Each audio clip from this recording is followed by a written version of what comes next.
Alright, Pinhead. Hina-chan, second breaker. Hina-chan breaker, second break. Look at that. Look at that anniversary. Hina. Isn't that a very familiar Hina art? It's like we just saw in the last game when she failed to get a fucking anything. Look at all these update notice changes that I can't read. Jackass. Hey. Okay. So he's gonna make a post looking into moving and removing some of the props for some of the maps to combat some first round kills. Okay, that's interesting actually, because there are a number of maps in this game that have existed since this game first came out, and there are a couple, not necessarily like super consistent, but there are some decently consistent things you can do to one round KO. But what's nice is when you get one round KO'd, you don't lose any points, so there's that. But yeah, but there are also some levels that are really obnoxious because you sometimes Hina just gets stuck in a bunch of fucking objects and then you can't dig her out. Alright, so we got new characters, chat. We got Ayaya. Wait, she's new, right? Yeah, I'm pretty sure she's new. White-haired Aya. Hitate Aya. Cherry Blossom Aya. And Megumu Aya. White-haired Aya being Momiji, of course, but you know. So what does she do? Throw a newspaper from the side of the screen. If it hits Hina, she becomes a postman. Okay.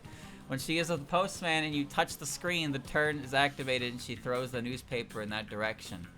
Gust of wind. Blows a gust of wind at the touched height on the screen for 3 seconds. Objects touched by the gust of wind are swept away in the direction of the wind. And then we have Renosuke. I can't even read all that, dude. Sword of Kirisame. Engraves a mark in space-time at an empty point. When touched during your turn, it disappears after applying one of the following effects. Destroys small, non-thrown objects. Resets rotation angle to 0. Bounces the object upwards. Change trajectory by 45 degrees left or right. Briefly halts small, non-thrown objects. I don't even know what that fucking means. I have no idea what that means. Discerning Eye. When you have not yet used the carry-on spell card, each touch switches the active carry-on spell card. Once you touch it even once, it is considered used regardless of whether it was actually activated and cannot be used again that turn. If the gauge is at 50 and the carry-on spell card is considered used, touching it will consume the gauge and allow the reuse of the carry-on spell card. Oh, so his ability basically lets him pick an item, pick a better item for a given situation, I suppose. That thing's male. Color A. Color B. Rainbow and Marissa. Yomu. Smile. Trouble. Without glasses. Shocker. He has no outfits to buy. He just starts with all of them. Are you... Looks so weird when you take his glasses off, huh? Anyway, I'm this character. This is me. That's me. Right there. IRL. Alright, let's play some Hina! Whoa! Immediately. I actually don't remember Aya being in the game last week, but something tells me she was, and I didn't pay attention to that. Whatever, that's fine. Oh no. No. Not that again. This song sucks. Go, Hina, go. Now we got some real music. Ooh, classical. What? Why did that like cease to push? Yes! Yes! It's always a good sign when I win my first round and I get lucky, Hina, and I get BP ×4. Walking away with big fat stacks on the very first game. My streamer, always the winner.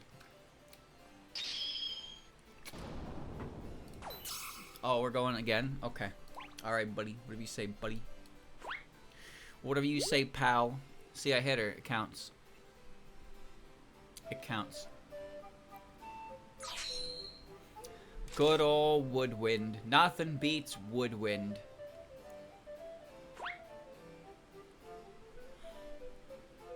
Alright. 1-1. 1-1. 1-1. Can you hotkey the stickers? So, like, if I press 1, 2, 3, or 4, I can, like, do every sticker at once. Can I do that? What the fuck? Holy shit! There's a giant Hina! What is this? Where am I? Why is there a giant Hina?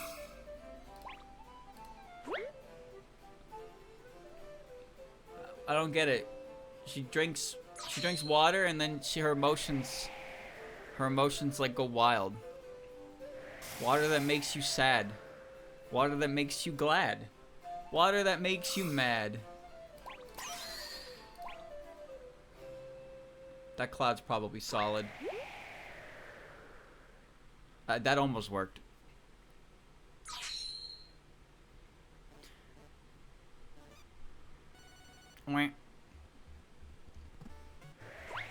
Goodbye, Hina. See you later.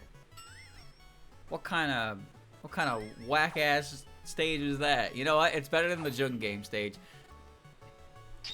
The Jun stage game. The Jun game stage is so annoying to decipher. You guys should post some music from Danmaku Kagura, since all of that isn't Iosis is fine. Well, actually, that's not true. There's one of those mixes, piano mixes of Keiki's theme is not okay for some reason. That was a terrible shot. Quadio.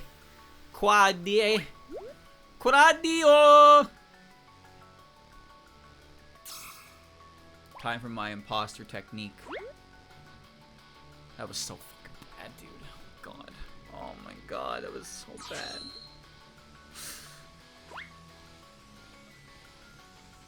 Chad, I watched a video the other day about Mortal Kombat character who is stinky, stupid, dumb. I think it was MK11, I think it was. It was about Shiva, the dragon lady. Because she had a move where you press down and up and she goes in the air and then she lands and stomps on you and it's unblockable, and she has like 6 different variations on it. She has like 6 different variations on that move and they're all unblockable. And there was a top 8. There was a top 8 going on, an online bracket. This motherfucker was playing. And mid-set, they DQ'd him. They DQ'd him mid-set. They're just like, yeah, alright, you're done. Go away. Why? Why did they do that? The popular belief is because they really didn't like that he was just showing off Shiva stomping. But some people say it's because his he had a custom moveset, right? So one of MK11's latest updates let you make your own movesets and you could name them. So you could, like, the way they had different styles that you could do in MKX and MK11, and they had different special moves, but they made it so you could just kind of make your own one and you could name it. So the dude named it "Why Would NRS Do This?" That was the name of his Shiva stomp style. And some people believe that he was DQ'd because of that, but other people say that doesn't make any sense because other people had tags that were like similar like that, where they were like calling out characters being busted. So that's funny. And then I also saw a clip of a bunch of casual streamers who just learned the game for like some kind of like event, and it was just this woman who was playing the game and she was just getting Shiva stomped, and she was like in tears on stream. She was just in tears on stream, just getting Shiva stomped. Up, down, crushed, can't do anything. Up, down, crushed, can't do anything. It wasn't until that It wasn't until that Shiva finally got her nerf.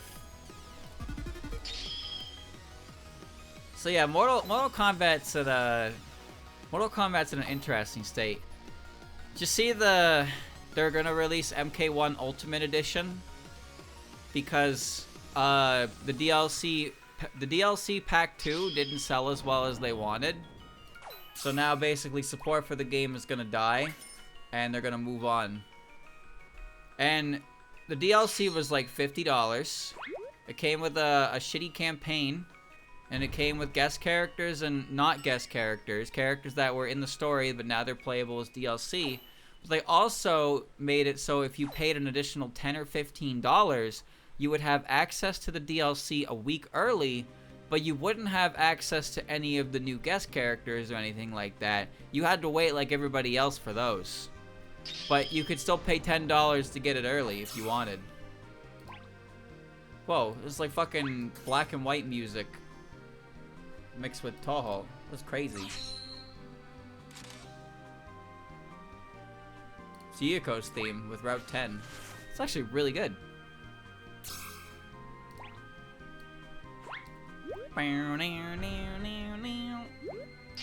So yeah, the DLC didn't sell well, so now it's just getting its Ultimate Edition bundle, and they're fucking off. Also, they released another cameo character for like $3 that does not actually come with the DLC too. You have to buy it separately. So, yeah, cool job there, NetherRealm Studios. Cool job indeed. That's about the extent of what I watched for it, though. I've said it before, my opinion of Mortal Kombat is that I grew up with it to an extent, which is a weird thing to say. And I like earlier Mortal Kombat.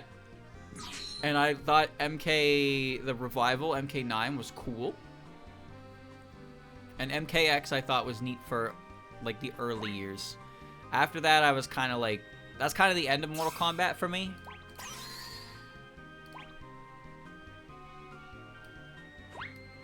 Yeah, I had a feeling I was going to do that. That was kind of the end of Mortal Kombat for me at that point. MK11 happened, I didn't care. MK1 happened, and MK1 is a bit of a disaster, which I'd say is a shame, but kind of had it coming. Oh, right. I also heard the riveting voice performances for Sonya Blade and oh my god, Hina. The riveting, what's her name? Ronda Rousey, I think her name is. She did voice work for Sonya. She was terrible. And Megan Fox did a character who I think was like a dragon girl. And she was also terrible. Like really terrible. So, you know, it's kind of like how when, like, sometimes people get cast in roles because they're famous, not because they're voice actors or anything like that. Like Chris Pratt is Mario, not because he's a talented voice actor, but because he's but like his face doesn't matter, you know? His face doesn't matter when he's voicing Mario, but they just got a guy of notoriety, not because of his voice talents, but because he's notoriety as an actor itself, which is like, you know? So NetherRealm did that, and they hyped it up, but when you hear the performances, you can tell that they've never actually voice acted, which makes sense, duh, but the performances themselves are actually quite unfortunate. They're quite unfortunate. They're quite not good. Okay, well, I don't know how to get Hina out of this. Okay, well, he knows how to get Hina out of this. What are we doing here?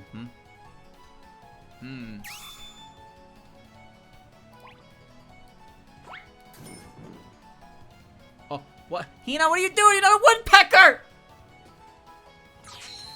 Okay. Okay. Alright. That's great. My Hina turned to a fucking woodpecker. Donk. Donk. Donk. Oh, your turn's over, jackass. Your turn's over. Go fuck yourself. Well, okay. Alright, I'll go fuck myself. Very good. Wow, that's a good shot.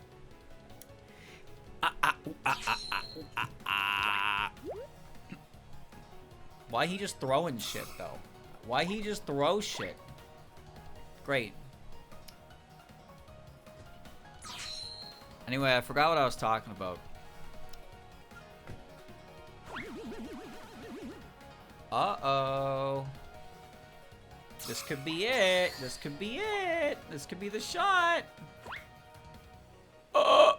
That's really unfortunate. Celebrities. Yes. Celebrity bullshit. Okay, apparently we're both really stupid.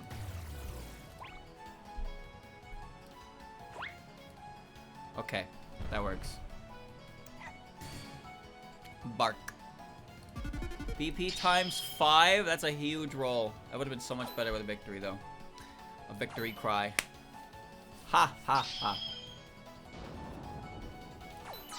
Whoa, I'm gonna throw you over there. That's right. Wow. Does Mortal Kombat have actual music? Now that I think about it, I mean, it has the Mortal Kombat theme. It does have the Mortal Kombat theme. Do do do do do do do do do do. That's classic. But like, I can't think of any other music that Mortal Kombat has. Oh wait, I can think of one. Hold on. Hold on. Hold on. Mortal Kombat 4 OST. I got. Hold on. Let me see. 9 tracks, by the way. Okay, hold on.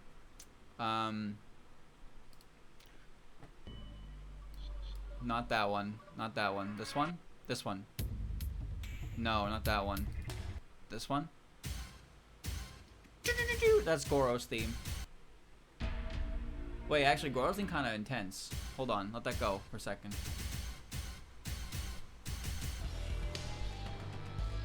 Yeah, yeah, yeah.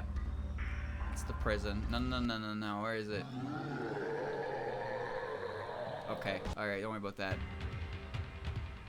Wind, world, and rain. No. Oh, no, it's this one.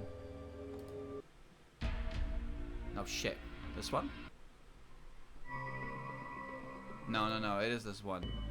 No, it's not. It's this one. It is this one. It's this one. It's this one. The Elder Gods Arena.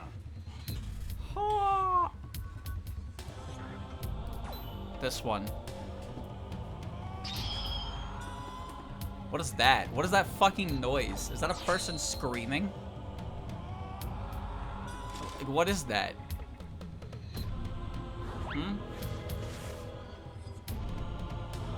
It's kind of spooky, actually.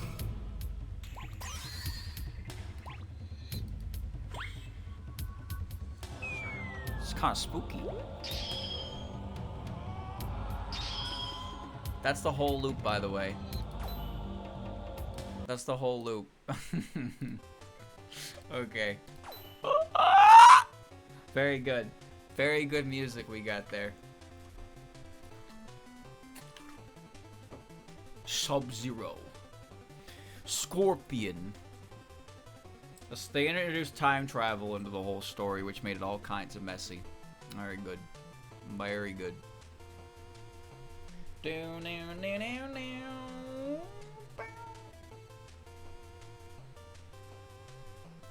a nail cleaner?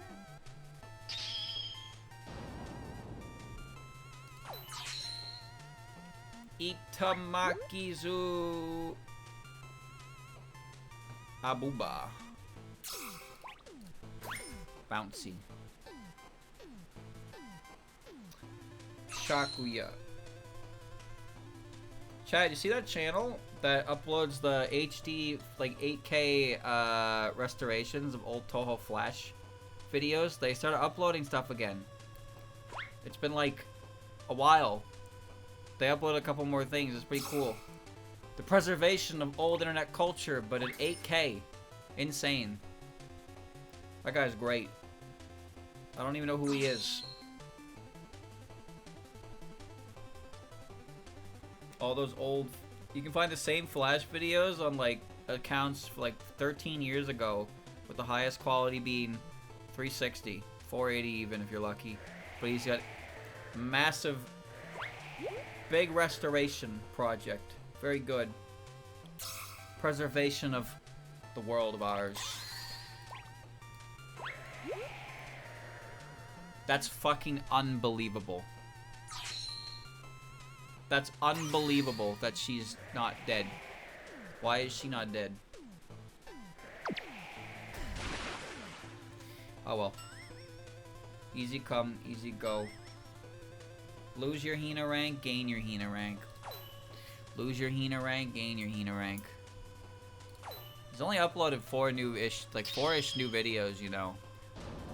Not enough for a whole new meme stream. Oh, I don't recognize this level.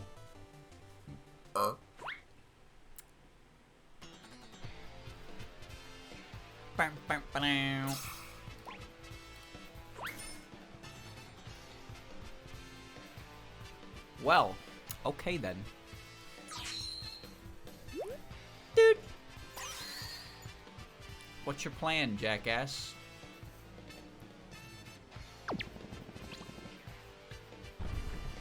You know, I didn't think that would fall through any of that.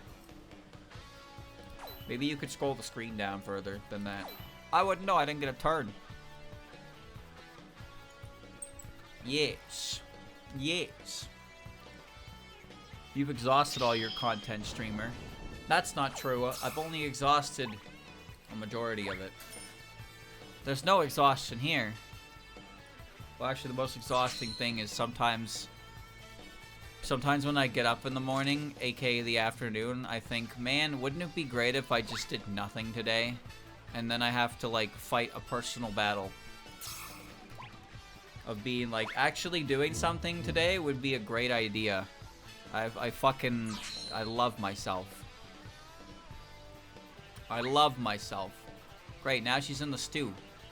Now she's in the stew. Good job. Wow. Well, alright then. That's pretty good. That's pretty good.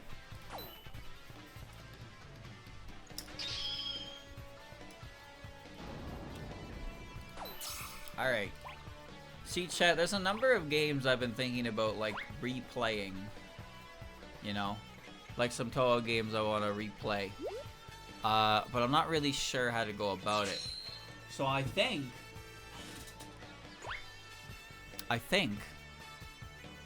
maybe I invest some time in learning how to do a speed run. That's gonna work. Yeah, it is. 7K followers. I don't have 7K followers. I have 6,974. You fool. If there was ever a game I was gonna speedrun first, it would be the Akamashu Remilia games, aka Toobania.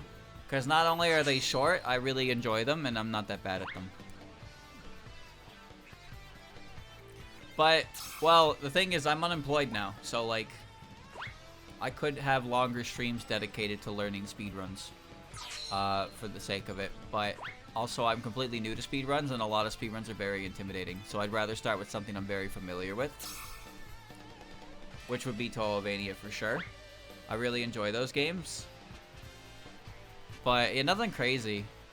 Nothing really super crazy. I'm not trying to go, like, super competitive world record or anything, but I feel like it could be a fun way for me to get to revisit games that I enjoy without putting too much emphasis on destroying their fun value, because speedrunning can be pretty bad for that.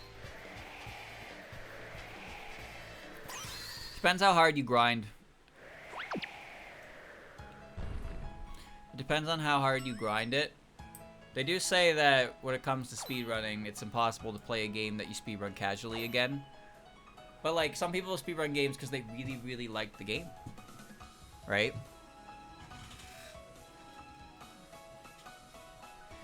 Yeah, it's a matter of how serious you take it. That's really it. Some games you can save minimal amounts of time by doing some silly business, but, like, I don't know, dude. I don't know. I've seen like very small optimizations. Like there's this video I've talked about before. It's the 2025 Twilight Princess 100% commentated run. Very, very good run. Very well commentated as well. And the dude who ran it is like really good at just optimizing very small time saves. I'm talking like less than a full second worth of time save in a run that's over 6 hours long. And it's like, he's good at that. And it's like, that's what he does. But my ass wouldn't really be thinking that far ahead. My ass would not be doing that at all. But you know, when you get really anal about small time saves, because small time saves add up over the course of a longer run anyway, right? Oh, well, that's a shame.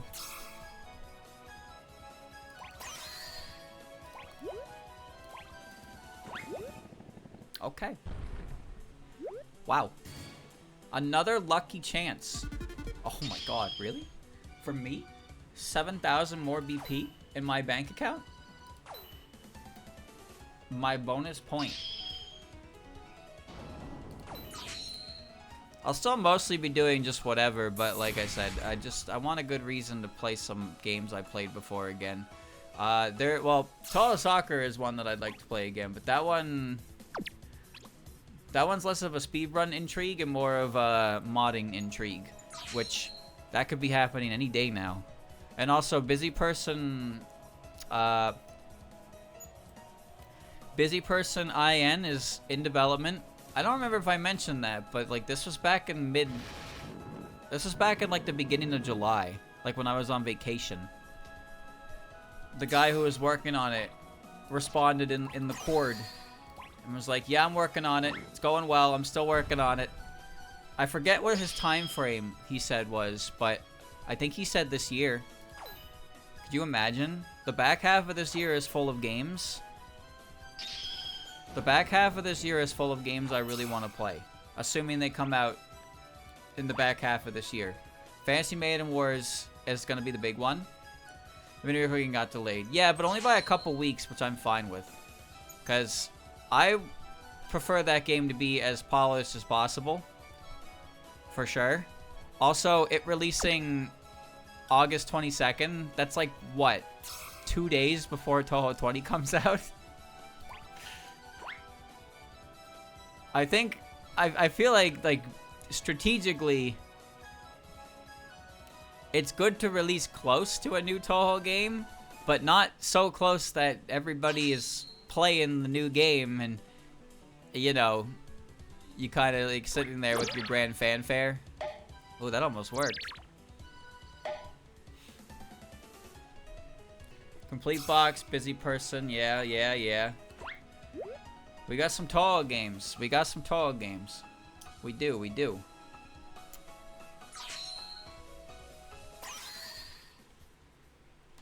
I would like a more concrete release date.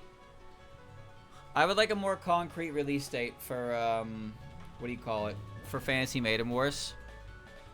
They said 2025, and we're down to the last 4 months of 2025. But if I had an actual, like, date, I could plan around it, you know? I don't think I would do anything crazy like a 24-hour stream or anything like that, but I would definitely want to play that game for a couple hours for sure to really make some headway into the early chapters to see what's going on with it. Because the beginning chapters in Scarlet are very, very quick. They're very quick. I'm talking like 5 to 6 enemies and you have like 2 or 3 units. They're very quick chapters. I'm pretty sure I got through the first 4 chapters of the game in the first stream I did of it. So I could probably get through about almost half of Scarlet, depending on how much time I spend faffing about, which I will. Or Fearless Frog Slayer. I have no idea what that is. Ooh, that was almost so good, and now I'm gonna steal it from you. Hina. Wow. ×5 and the Hina Stomp. Dude, I am making so much fucking pointo right now. Insane. Encyclopedia you can read as well. See, I also like reading lore stuff like that too, right? But a lot of that text isn't translated, so I couldn't really read a lot of that. But honestly, I would love to just play Fantasy Maiden Wars again. And cuz like I said before, Fantasy Maiden Wars has some of, if not the best character writing for a Toho game I've ever seen. Genuinely. Okay, well. Genuinely, because it has its own spin. Okay. It has its own spin on incidents. It makes characters interact in ways that are believable, in my opinion. And it explores actual moments that do happen in canon within the, you know, the confines of the game's laid out path. A good example that would be Reimu's fantasy whatever what it's called, the super broken one. The super broken one. That one. I forget what it's called. Fantasy Nature, right? Yeah. Fantasy Nature. So Fantasy Nature, like the way that one's explored in Fantasy Maiden Wars is very well done. It's very good. I like it a lot. But just character relations, interactions, and whatnot as well in general. They're very good. They're very well done. The animations are obviously great. The music is fantastic. There's a lot about that game that I can sing the praises of. And I don't really fuck with that genre. But everything else about the game is so good that I can do the genre enough to want, you know, play enough of the game, which I think is a great sign. It's a beautiful game. Truly a beautiful game. And it'd be nice to play it again because A, we'll get a bunch more translated dialogue for mid-battle cutscenes and menus so I can tell what's going on easier. And B, we'll be doing Reimu's route because I didn't get to do Reimu's route before I did Marissa's route. So instead of seeing all the changes to Marissa's route, we'll get to see the game from Reimu's perspective, which means the chapters that I didn't get to do with Reimu, as well as the chapter in Part 3, where you face the other person's full team. I was Marissa and I fought Team Reimu, and this time I'll be Team Reimu fighting Marissa. So that'll be cool. Well, I'll get to see the route differences. I can't say I'm too ecstatic to look at New Game Plus routes or anything like that, because that is a whole other level of that's a whole other fucking can of worms. So right, let me just focus on the Reimu route. Let me just focus on my Reimu route. Slide.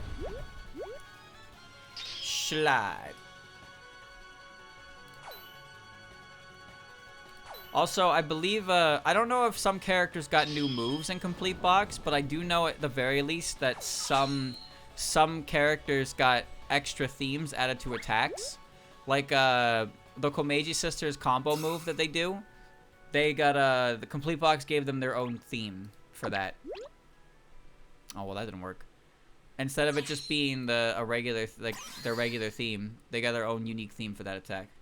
And that's good, because that attack is very, that attack's the most common one.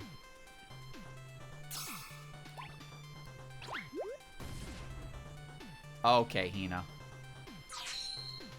Okay, Hina. Boink. That's my Hina getting stuck sideways. Oh, how I love my Hina.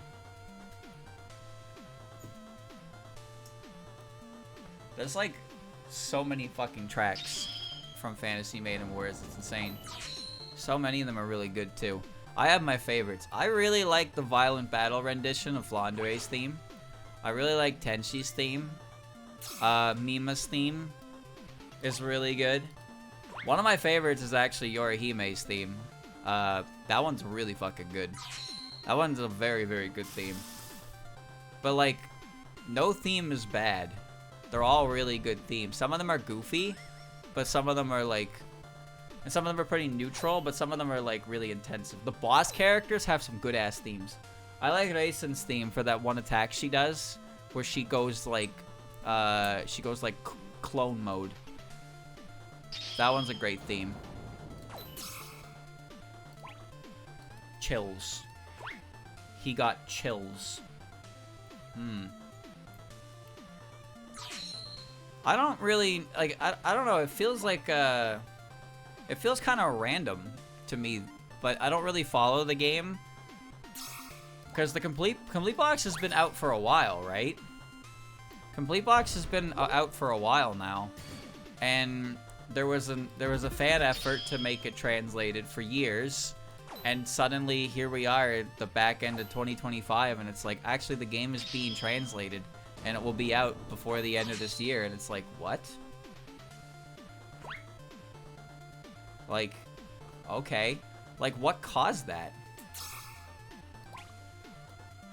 What caused such a massive, like, what caused that? What changed? Did somebody say something? Did the right person find it? And it sparked a goddamn phenomenon? Like, what happened? Well, that was certainly a shot.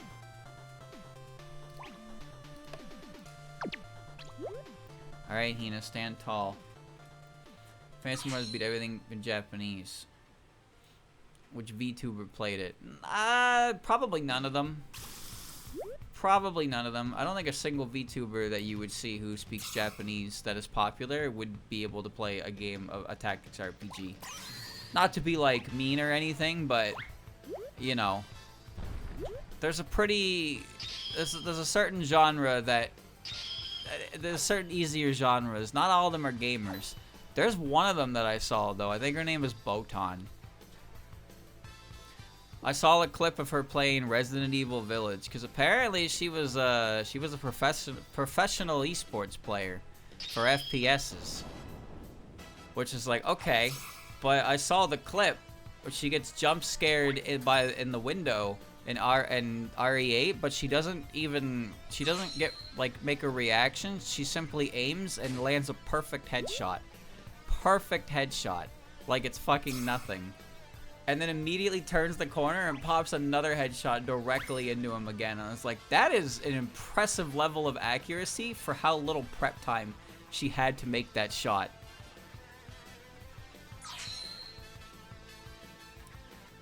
Hoya!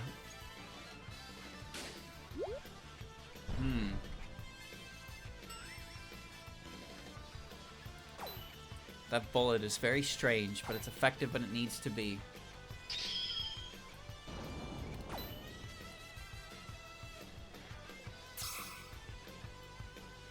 I mean, I don't know what the Japanese side of anything looks like. The only thing I know is that the guy who used to run Mario 64 120 Shines, who used to have a world record, Batora, that guy, he is like a massive fucking streamer. Like, he's actually quite big, but he does, I don't even know what he plays. He certainly doesn't play Mario very often, to it all. But that guy is a massive streamer. Like, sometimes he just pops up on my recommended bar, and it's like, oh, 5.9K viewers. And it's like, what is even, like, who is this guy? Who is this guy? I watched one of his streams before. He's just a Japanese guy talking to the screen. No camera, no nothing. It's like, this is the way it should be, but like, why is he so fucking popular? What did he do? You only really get recommended fully Japanese channels when you watch other Japanese stuff, which I guess that happens. That namely happens because of RTA in Japan. Goofy. That was so goofy. RTA in Japan is like that one channel that you might watch that's Japanese, and suddenly you have a bunch of Japanese channels on your sidebar for the next 15 years, because algorithms detect that when you engage 1 hour of content, it means that you now want to engage only with that content for the rest of your fucking life. I clicked one Freddy video on the can. It was 3 minutes long. That doesn't mean I want to watch every Freddy video that's ever been created. Alright? That's not what that means. Why do you assume I want to see all of Freddy? Go to your YouTube scroll right now. What does it say? It's my YouTube scroll. My YouTube scroll. How fast can you crash every 3D Zelda game? I do not care. One piece of trivia for every Mortal Kombat character. See? And this is another thing. I watched one Mortal Kombat video. Now I get every Mortal Kombat video. 12 cool things in the Donkey Kong series you me. Why? Because I watched Vinny play Donkey Kong Banana? That wasn't a crazy shot. How did Deoxys survive power creep? Well, that's just Jimothy cool. I watch him. I just straight up watch him, so him being there doesn't really surprise me. Alright, okay. Super Mario Maker 2 0.00% clear rate. Sans fight you. Okay. Yep. I watched a clear Mario Maker level video. So now I get all those. Yep, that's YouTube for you, baby. That's my YouTube.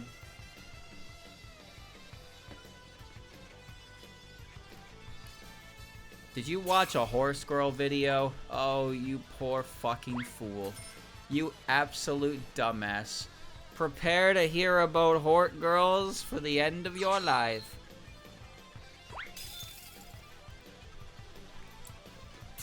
He's got a hort. He's got a hort. Can you believe I haven't run into a single Renosuke player?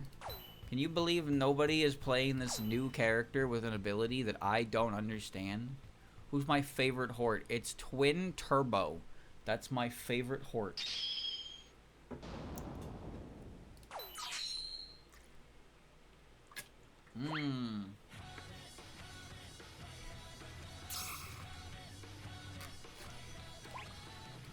Of course it is. Why do you say that like it was obvious, as if I hadn't said that before?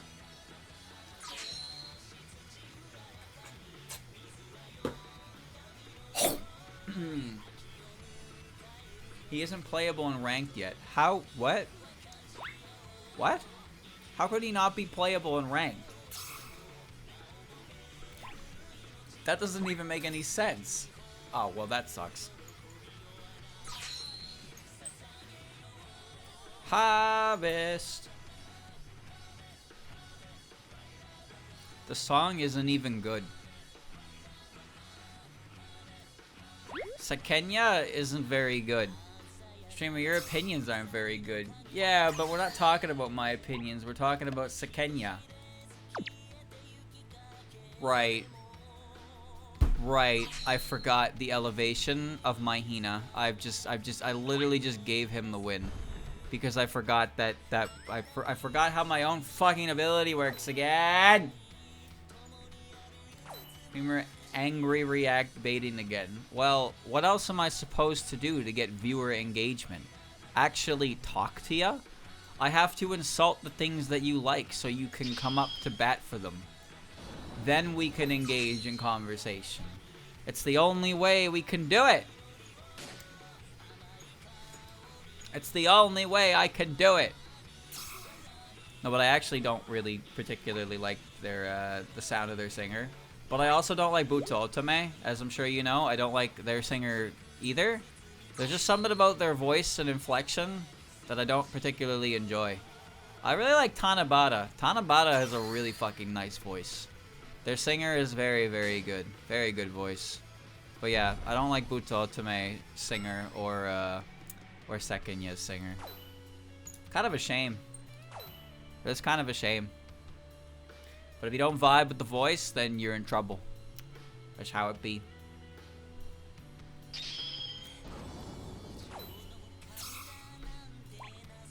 Cha. I like the Tamo Onsen guy. He's good. Tamo Onsen guy, he's got bars. He be running. He be yap master. He's great. Most of the female singers that you hear are pretty good. I really like Akaboshi Rocket's singer. Her voice is very good. Her voice is very, very good. One of my favorites. Also Liz. What's her name? The girl is Liz Triangle. I forgot her name. Lillian. I really like her music when she sings. And Vivienne from Felt. Her voice is really, really good. But I don't really like Felt's instrumental stuff very much.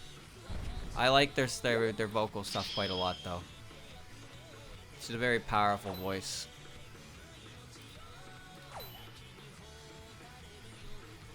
Felt had its moment. They were around for a long time. They have a lot of great tracks, but it's hard to substantiate these things unless you break a lucrative deal.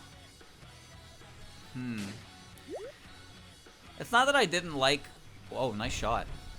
It's not that I didn't really like it, but it's like, here's kind of how Felt albums went for me. They have an intro track, which serves as basically the first minute of their main track on the album.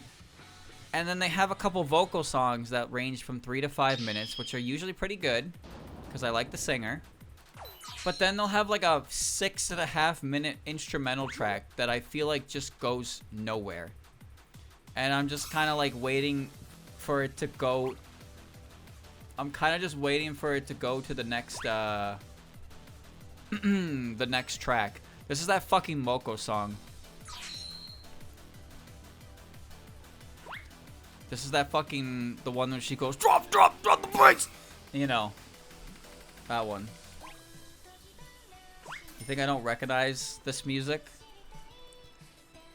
To be honest, there's a number of Felt songs that I would probably be able to listen to regularly, but I haven't listened to their discography in quite some time. I don't remember every song.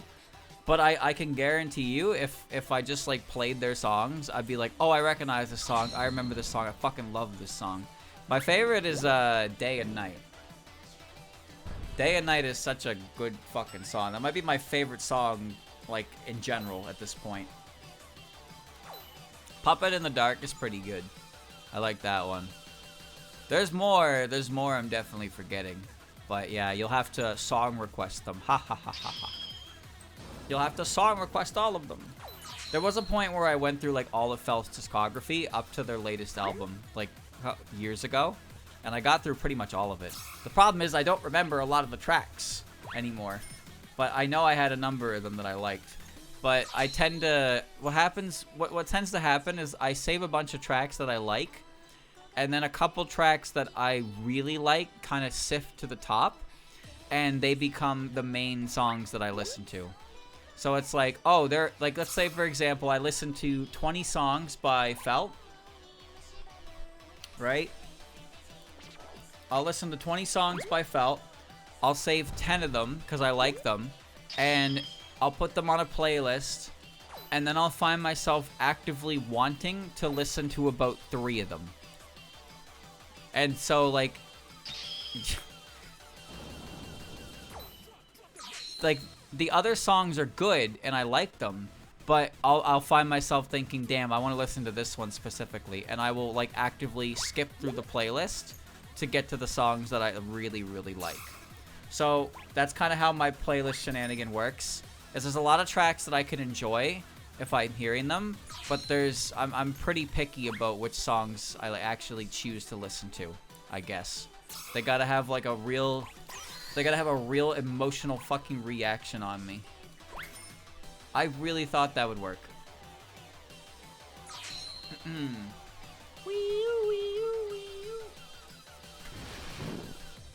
What was bro thinking when he did that one? He made a pee-pee! There's no way Hina is still standing.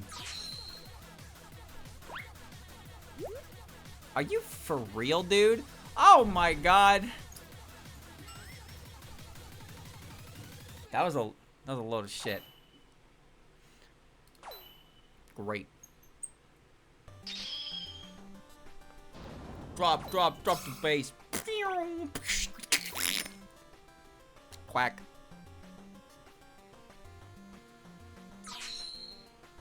My least favorite music, as I'm sure you've gathered by my oh-so-opinionated nature, you know, when the streamer talks about things that he likes on his stream, and you fucking believe the audacity.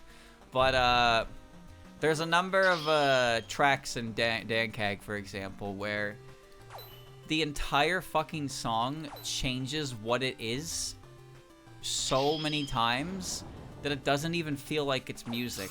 And the actual motifs that are from a Toho song are completely lost in translation. Those types of songs that are they're just a collection of weird random individual tracks. And then every now and again it'll be like, oh, here's the Toho bit because it's Toho mix, and then the rest of the 5-minute experience is just not that. This guy's my favorite player because I enjoy watching him do things with Alice's dolls. Unfortunately, he can't do anything specific with this. We're just kind of in a stupid situation. But this guy is some kind of fucking master at this game. See, I don't even know what he did, but it didn't really need to be complicated. It was just because my shot was dumb, and when he goes second, he has to figure out how to set up based on my idiot bullshit. He's the only fucker on the entire planet who plays Alice, which is probably for the best because nobody actually can play Alice.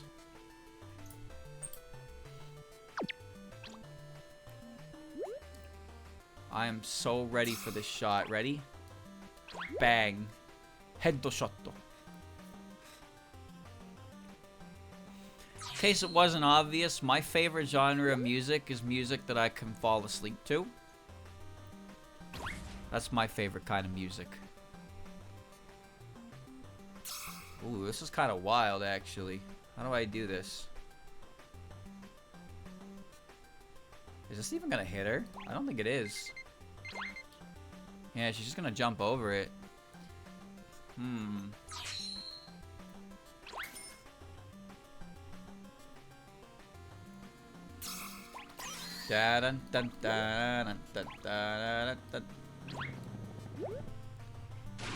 Did you see that? Did you see that? You guys think you're so funny when you say, oh, streamer listens to freezer noises. Like that's like, you think you're so funny. You guys listen to malfunctioning microwaves and you call that music. And you're like, oh shit, look at that.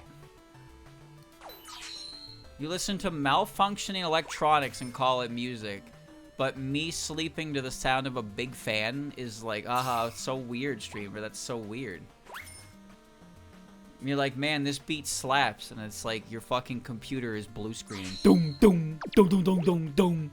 That's a beat. That's that beat. That's the sound of your computer blue screening 5 times in a row. And you'd be like, yo, that's my fucking jam. Yo, crank that tempo, my guy.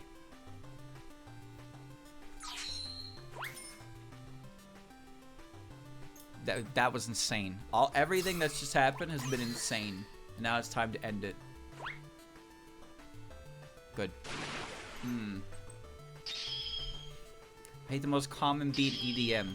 You mean the riff that goes doon doon doon doon doon doon doon doon doon doon doon doon, and it just goes 1 2 1 2 1 2 1 2 1 2 1 1 1. Yeah, that riff fucking sucks. It's terrible. It's terrible. It's boring, and it doesn't build up anything at all, and it just builds up my frustration.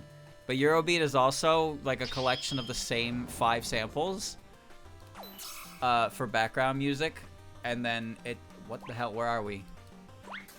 Eurobeat is the most unfortunate for that, where it really is just the same beat over and over again.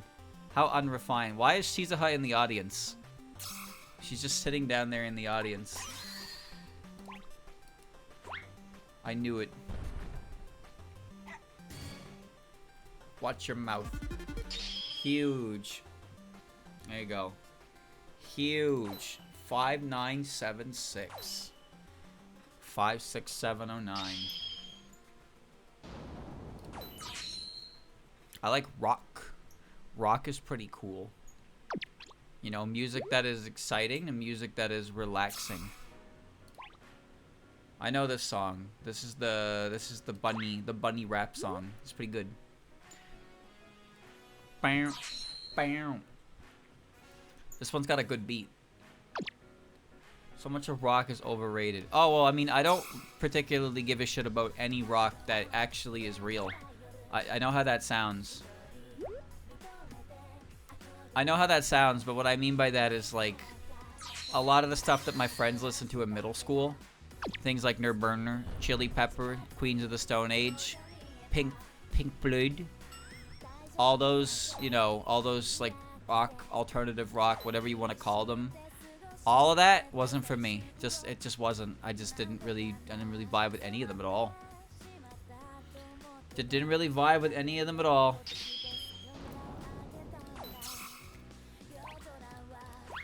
Music has never been my thing. Music has never been my thing. The way I view music is, I guess, strange. Does it make me special? No, it just makes me a fucking weirdo, but it doesn't matter. I still like music. It's just the way I enjoy music, I suppose, is weird to some people. But I think some of the music that my generation enjoys is beyond fucking weird. So what do I know? All these bad takes is a tough life. What are you talking about?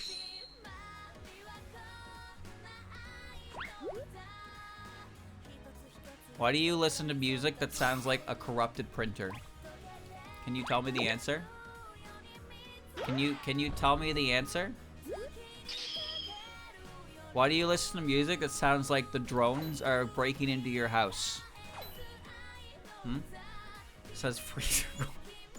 It's white noise. Do you know what white noise is? Do you know what white noise is? Let me ask you a question here. Do you know what white noise is?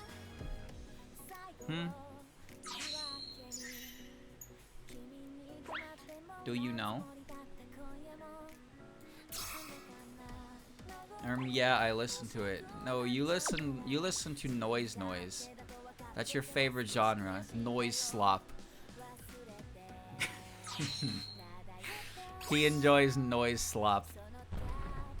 That's gonna get some angry reacts. He's pulling out the slop word. Oh no! I'm getting angry.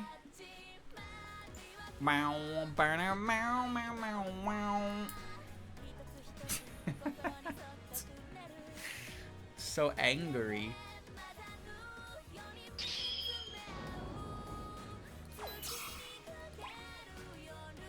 It's great because I can be listening to a song like this and be like, wow, this song's pretty good, and nobody bats a fucking eye. And that can be like 13 songs in a row. I'll be like, yeah, that song's pretty good. And then I'll say, oh, I didn't really like that song. And it will be like, streamer! How dare you! You listen to freezers, you fucking loser! You don't know anything about music! Like, what about the other tracks that we just listened to that I particularly enjoyed? Did that just disappear from your fucking peripheral? Huh? Does your mind just empty out? Do you clear your cache? Do you delete your cookies every single time? Huh? Is that what you do? Is that what you do, you fucking prick? That was insane. I can't believe that worked. I don't even know how that worked. Expected outcome versus defined expectations. That's a lot of words to say something I don't get. Oh me, oh my. We only listen to Toro songs. That is, like, just not correct. That's just not correct. You've created your own version of me in your head, so you can get mad at me whenever I say something you disagree with me with. That's what this is. This is you have crafted your own streamer in your brain who is different from me to get angry at. I know this song. It's the Marasa one. It's a good song.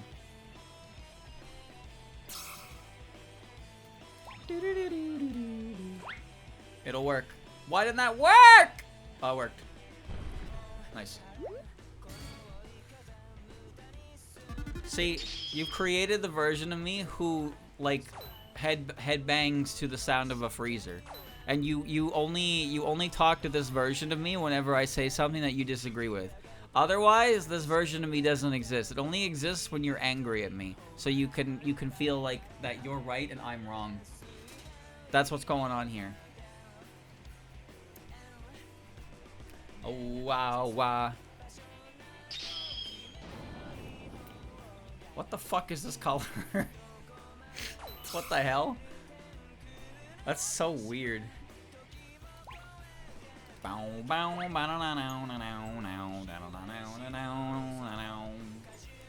the Bonky song and disliked it. I disagree with your very being. Which Bonky song? You talking about the Akatsuki Records one? Yeah, I don't like that song very much. I don't think it's very good. It's supposed to be the toothpaste girl? Are you talking about the Fire Emblem character or the VTuber rat girl? Because they both look like that because they're both designed by the same person. But I don't really know. But it's weird because it's like two-tone hair, but it's not that it's two-tone, it's that the shading is blue, which looks very strange. Oh, well, there you go. There's a fitting character for the music.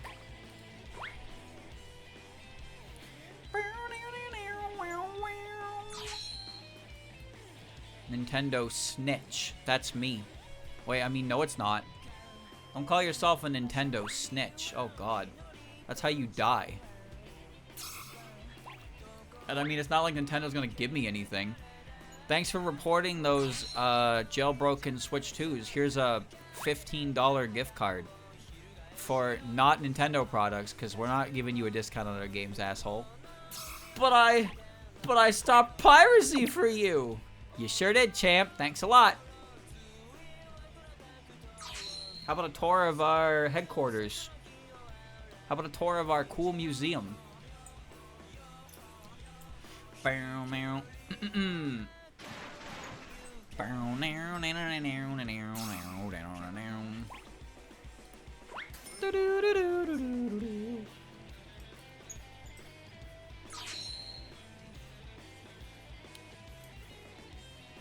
outsource my opinions to the hive mind to make sure I am correct. I am correct enough to have my opinion. Well, what are we doing here?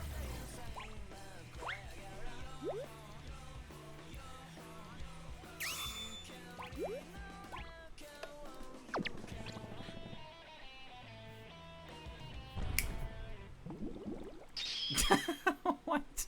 What kind of fucking sticker was that? Brazil! Whoa! I must go. I must go. How streamers' opinions must be manufactured to Mad and I react. Well, no. They're not manufactured. They're just my opinions. But it's just that you guys latch on to the opinions that you disagree with, and you just kind of don't care about the opinions that you do agree with, because you just assume that because you agree with them that it's common for everybody to have the same opinion. Ooh, that almost didn't work. That was very close. My opinion on eggs. I don't think they taste very good. I can eat eggs with other things, but eggs on their own, I get sick of them really fast. I haven't really had many eggs outside of scrambled, though. But, yeah, I'm not really an egg guy. Bam. It is easy to remember what I hate. Exactly. Exactly. I'm going to exercise my freedom of speech and say that Sky Meadows' theme isn't even top 5 songs in the game. I have no idea what game you're talking about. Like, at all. Hate boiled eggs. I've never had a boiled egg. Never had a boiled egg.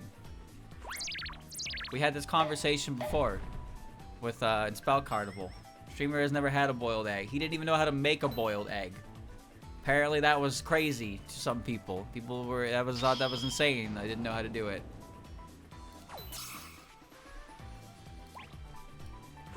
Okay, but here's a good question. What's your favorite Kirby Airride machine? This is a good personality test. What's your favorite Kirby Airride machine? You gotta have one. Everybody's got a favorite Kirby Airride machine. Well, that didn't quite work. 5 people played that game. More than 5 people have played Kirby Airride. Come on now.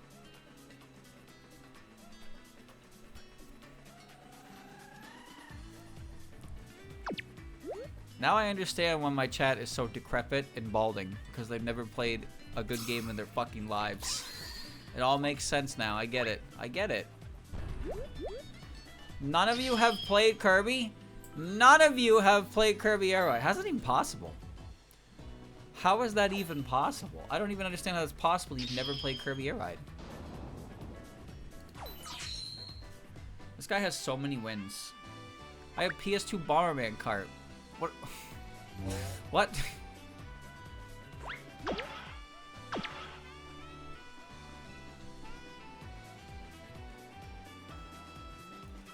This guy's about to do some crazy shit.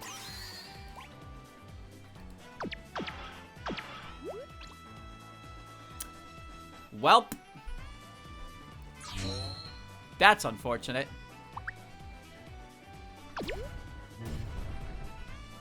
Yeah. My gem was too heavy, and it didn't quite work the way it was supposed to. But I had the right idea. Goo Goo Babies like Uma Musume. Listen, man, I don't know much about Uma Musume, but what I do know is that what the fuck? Who is that? Is that Churno or Utso? I don't know what character that is. The only thing I know is if somebody says they like Super Creek, you gotta be a little cautious as you figure out more information. Motherfuckers who like Super Creek could be super freaks. Or they could be completely normal individuals. It's actually insane how varied that is there.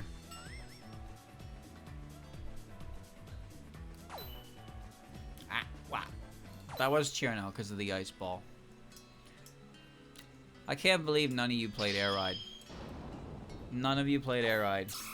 You know my favorite vehicle in Kirby Airride is the Wagon Star. I love the Wagon Star.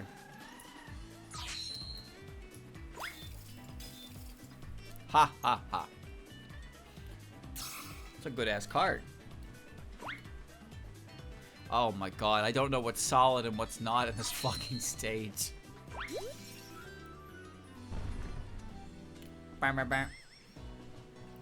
Kirby Airride is barely a racing game. I mean, it is a racing game technically, but it's barely a racing game. The main game mode that people play is City Trial, which is about collecting stuff.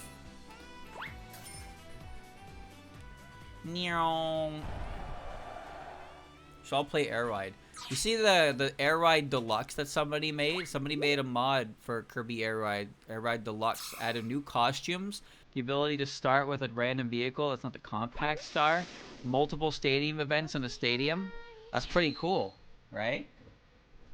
I gotta check out how to get that to work at some point, for sure, because that seems awesome. That looks awesome, but that's not on my priority list. My priority list right now is drawing boxes until I cry, and believe me, I will cry, because I have already cried many times. I've cried so much that my eyes are red, and they're swollen, and I'm sad. But I'm 60 boxes in, boys. I'm 60 boxes in.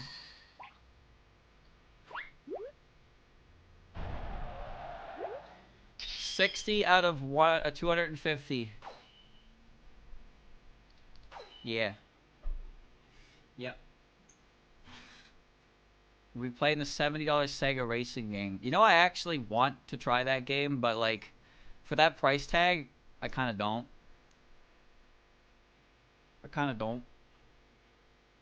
Boom.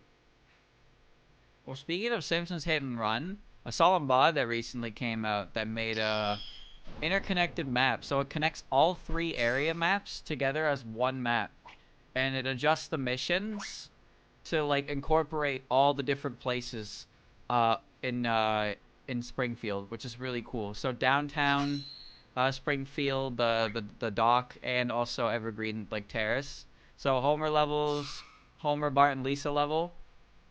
They're all shared. So you don't play Homer 1 and Marge and Homer 2, and well you do, but you play it, and then like the missions are also changed to take you around the world, so it's harder as a result. It's really cool. It's a really cool mod.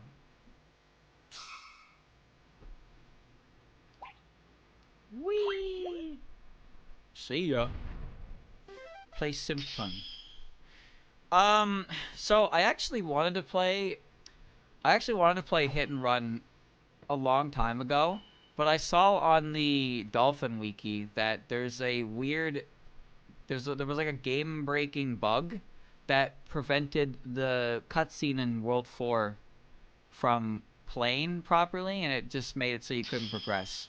So I never ended up playing it. The thing is, I could probably get the PS2 version working, because I have a PS2 now. And I could probably figure out how to get that mod working to play the full interconnected mod, which would be pretty cool.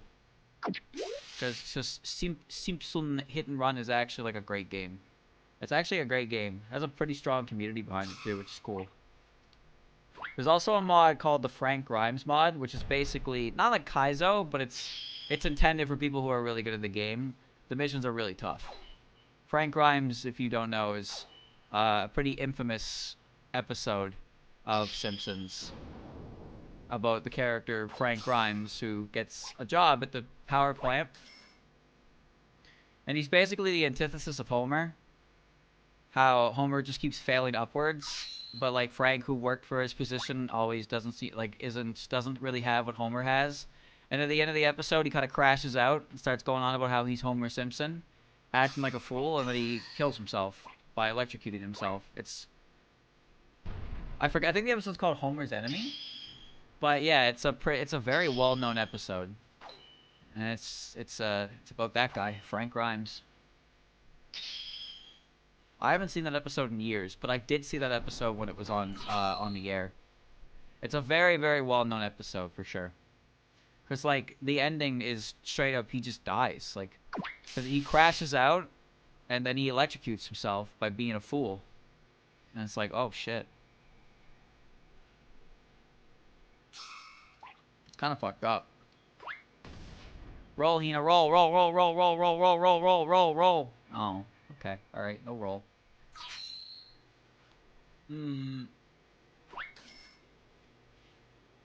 get a copy from the Shard Speedrunning Discord. A copy of the mod or a copy of a pre-patched ROM? You know, but I don't join Discords. But if the PC game, wait, what? What do you mean the PC game? Oh, I guess the source code leaked, right? You mean you can just play the game on PC? You don't need a console emulate? There was a PC port. What? Where do you get a... Do I have to buy it? Do I have to buy it? How much is it? I thought it was just for PS2 and GameCube. I'm not even joking. I thought it was for PS2 and GameCube. That's it. I played the GameCube version. Because I had Road Rage and Hit and Run on GameCube. Road Rage is not a very good game. I had no idea that was on PC. Well, how much is it? 20 buck? 10 buck? 15 buck? Tree Fitty? How much is it?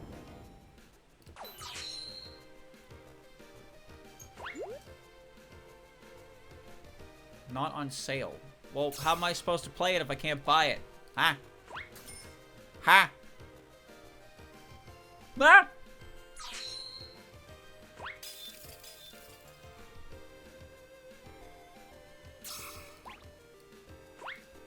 Slide, Hina. Slide. Sure wonder how. Yeah. I am wondering how. Because it was not available for purchase. How am I supposed to get it? You daft bastard. I can't use my abilities.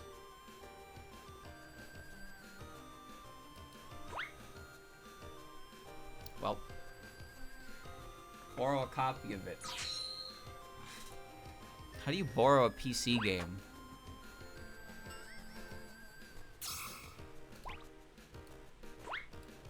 Wow, that was a bad shot. Ask a friend. Is this Jeopardy? Can I call a friend?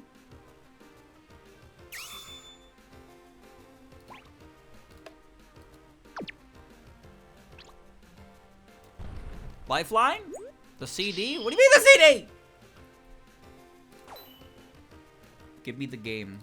Put it in my hand right now. But I would like to play it. Specifically with the interconnected mod, because that could be cool. But it might be really tough, but you could probably skip missions, maybe. But I assume it's probably intended for people who know what they're doing in that game. Which is not me. Not me. I watched Jerma play through the game. It's one of his highest rated streams for some reason. I actually don't know why. I'm actually not sure why, but it is.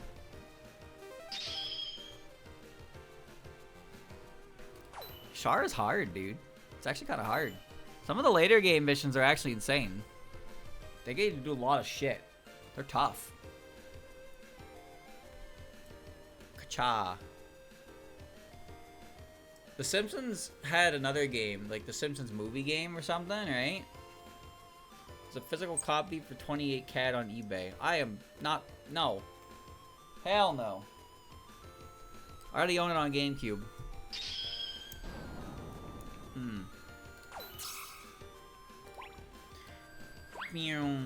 Destroy the laser stands. I know about the laser stands.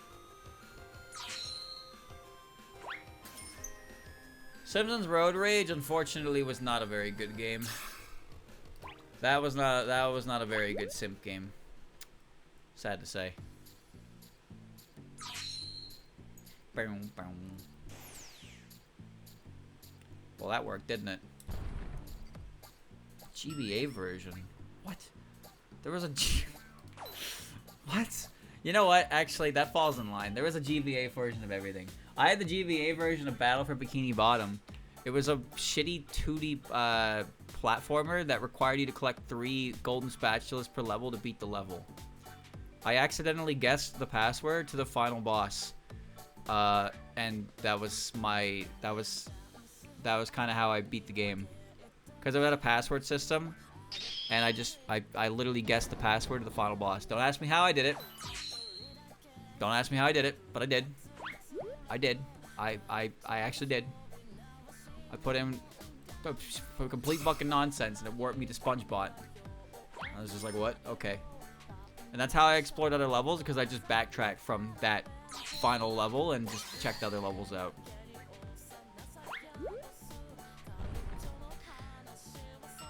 Battle for Bikini Bottom for GameCube is one of the best licensed games ever created, if you didn't know. Movie game's not as good. Rehydrated is fun. Cheater. It's not cheating, it's a password system. I just got the password early.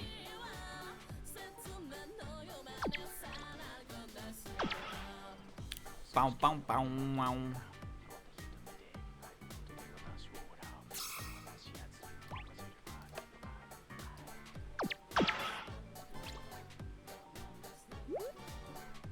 Hina is about as heavy as 1 gemstone.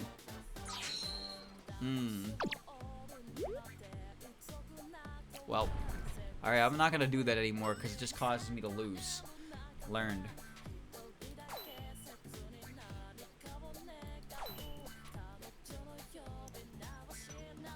There's a new SpongeBob game being developed by THQ again. I forget what it's called.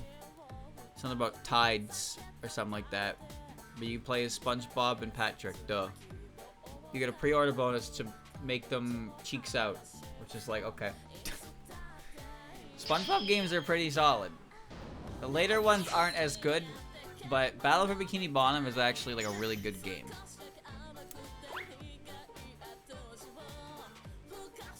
We play in movie game? No.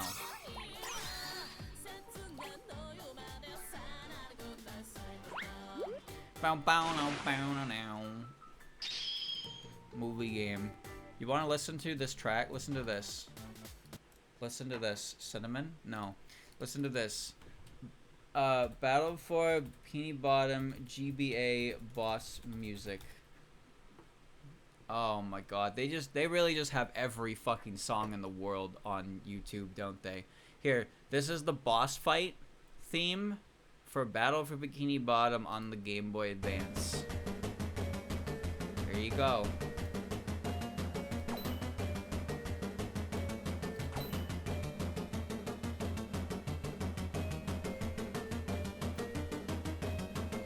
I remember this theme.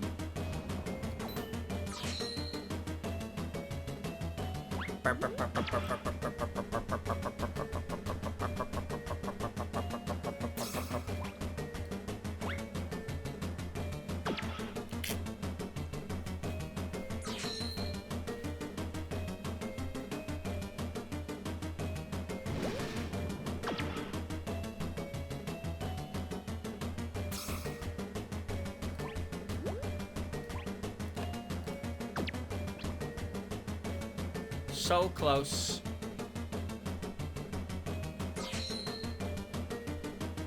Are you enjoying this track?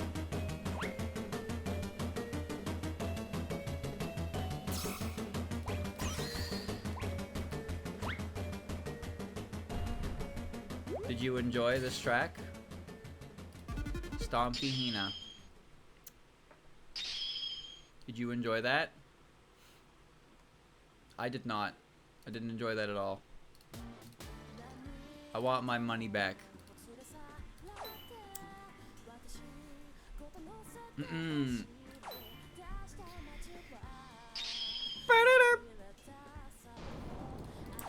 The GVA can produce mind-boggling effects. Whoa.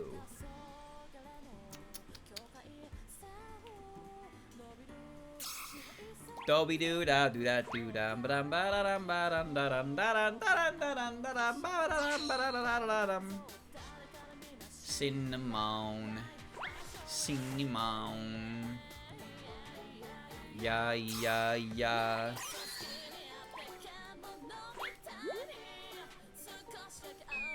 Beautiful.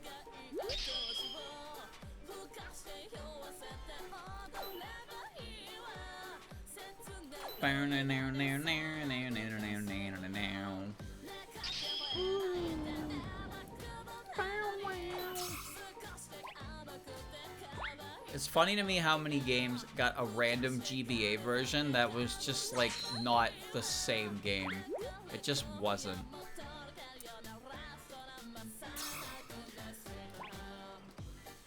Did you guys play any good GBA games that weren't first party?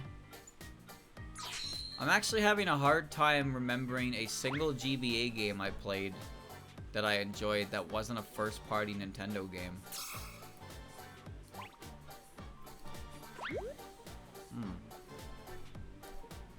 Oh, you're right, actually. Super Robot Wars, yeah. I forgot. We had a Christian had Super Robot Wars 2 for the GBA version, and it actually was a very good port. The animations were good, the music was actually good in the sound chip, in my opinion. Like, it actually was, it held up really well as a GBA game. I had no idea it was originally a PS2 game, but I wasn't very good at it. Duh. Alright, Hina, do your best. You were supposed to slide down the tree. Ah!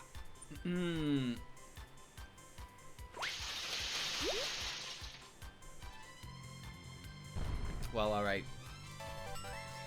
Well, alright. Doo-doo-doo-doo. This is Eternity's theme from Yoyomi. Ha ha ha.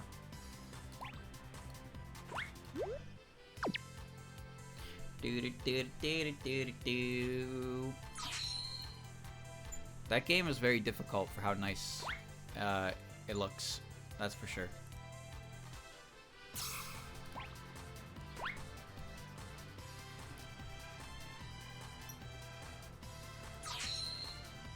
One moment.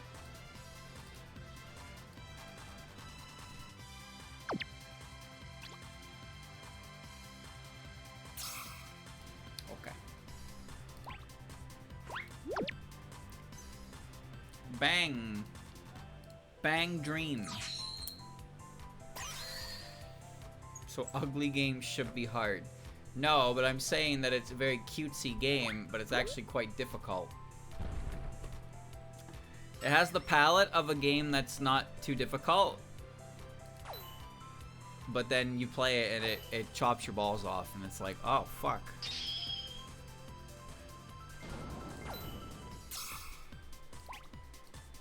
Rated M for mature.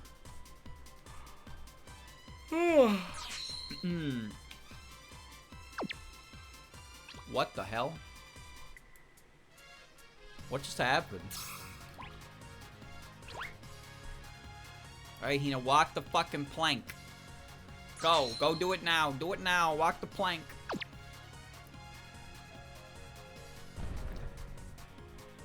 Okay. Okay. Ooh. Eat. Very good.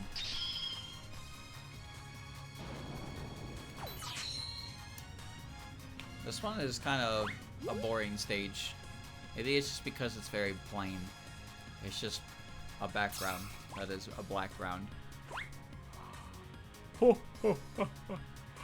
Alright.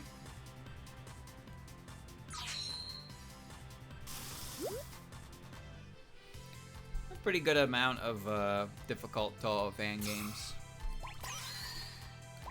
I think one of the worst things that can happen for Toho fan games is sometimes the game is like, oh, right, we're a Toho fan game, so we need to incorporate some aspect that is bullet hell-y. In some genres, when they get bullet hell-y, it become really bad. You know what I think is a good example of a game that probably should not have had any real Toho-esque Toho to it? Is Megamari. Megamari is a game where your whole body is your hitbox. You get hit, you stagger backwards, and it's like, oh, it's Toho, so there needs to be bullets everywhere. And it's just like, this is not, like, complimentary game design. It's actually quite fucking awful. Like, fighting Sakuya is hilarious because she just flies around and throws knots everywhere. You play a Mega Man game and the boss throws maybe 1 or 2 projectiles at a time at you. And Sakuya's just like, knives! Here's a wheel of knives! Squeeze between them, asshole! And it's just like, I'm getting hit by that. There's no way I'm not getting hit by that. Because you've given me the same physics and hitbox size as a Mega Man game, but you're telling me to play Toho in it. And it's like, okay. So some games do end up doing that. Sometimes they do it really well. I like when randomly games have Danmaku stages in them because they're fun.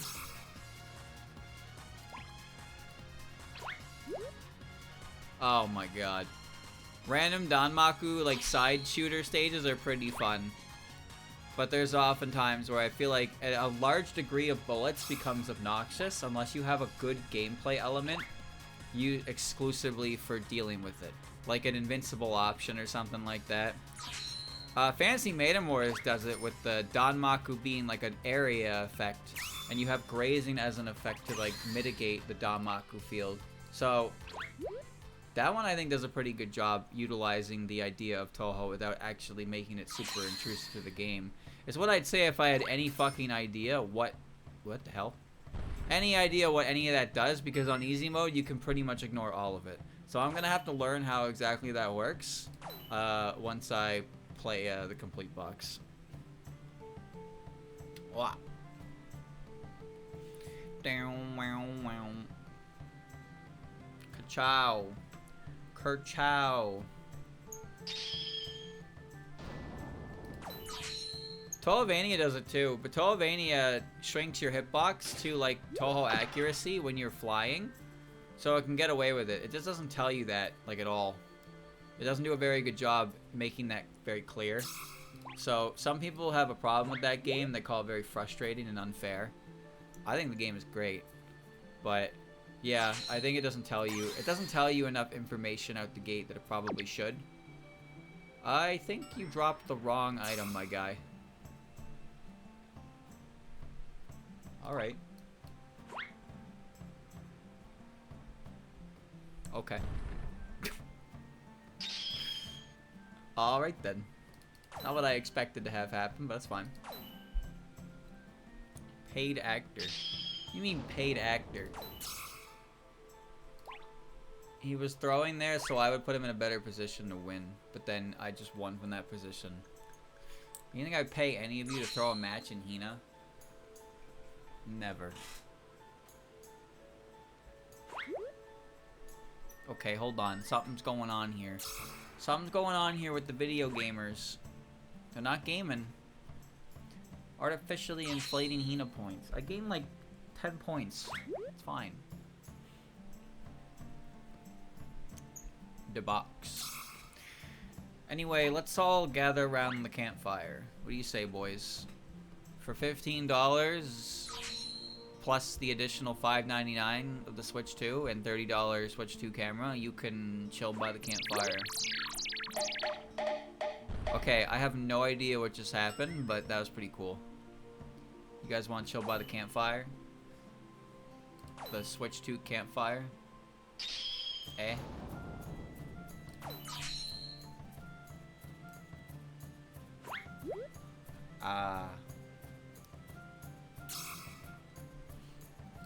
I didn't actually watch the Direct, and at this point, I'm probably not, because there's not really anything there for me, I guess. But I saw that Square released a demo for a new game called Elliot, which I saw Vinny play the demo of, but they're also releasing Octopath Zero, and both games are the same art style, and I think we're starting to enter a art style fatigue. Well, I say starting to, like there hasn't been 7 Square Enix games done in this style at this point, or will be done.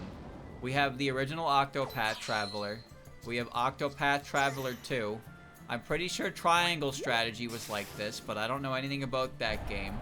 We have Dragon Quest III Remake. We will have the Dragon Quest 1 and 2 Remake. We have Octopath Zero on the way, and we have this Elliot game. But my pixel art. Look. Oh yeah, Live Alive as well. I liked it. Pac-Man World 2 Remake. Wait, really? I'll play that. That game is fucking annoyingly hard. I'll play that though. Oh, it's my turn.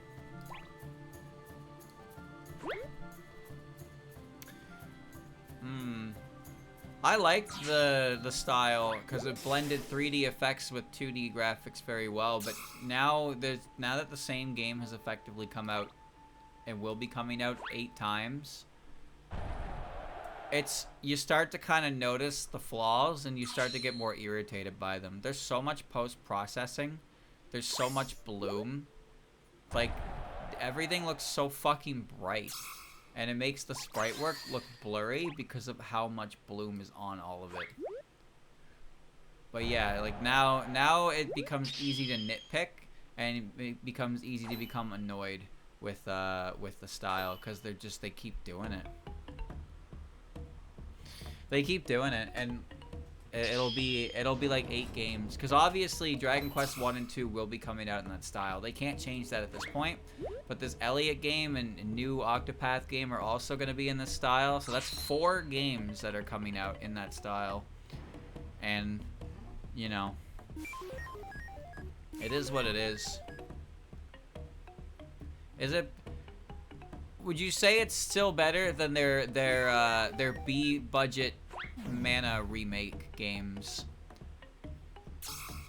I don't have any real experience with those, but the Trials of Mana remake, the one that came out around the same time FF7 came out, where they very obviously gave that one to the not Final Fantasy team because all of their important workers were working on Final Fantasy 7. So Trials of Mana just kind of shit that one out. And I think Secret of Mana had a remake like that as well in that style. It feels like those games actually feel like PS2. They have very PS2-esque graphics. Trials is the good one. No, Trials is the one with Charlotte.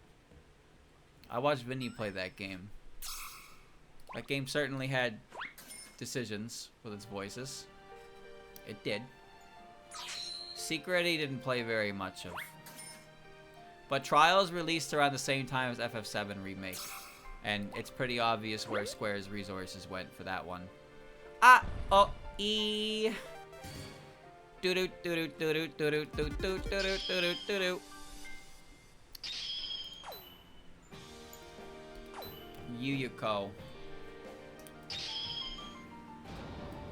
Listen to that piano. Ooh, isn't that nice? 10 more years of FF7. I mean, it's been at least 20 now. I like FF7. I think FF7 is a cool game with cool characters, and I like that the remake is doing. I like its music. I like its presentation. I think it's pretty cool.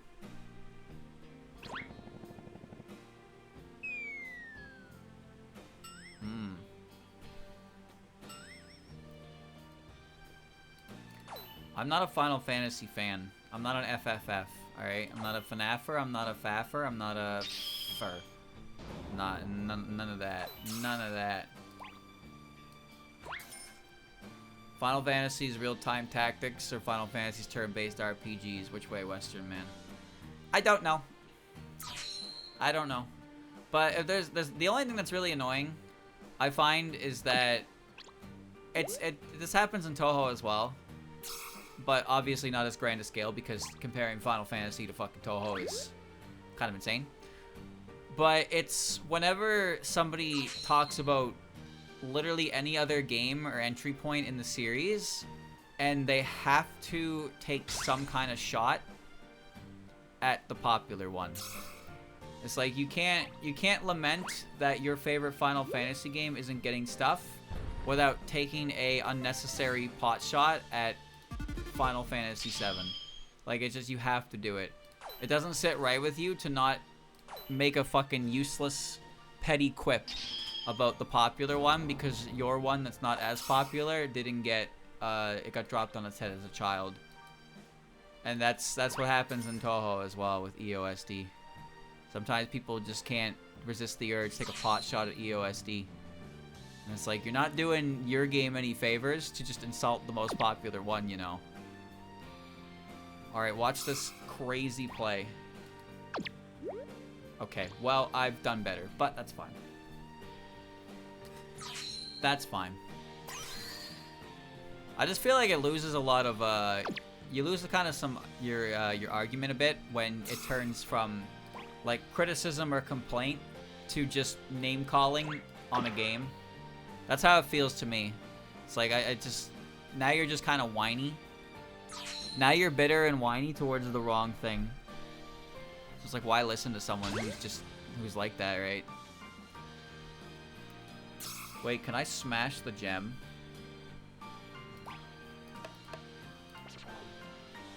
I don't know how to do that. I don't know how to do that because I can't read.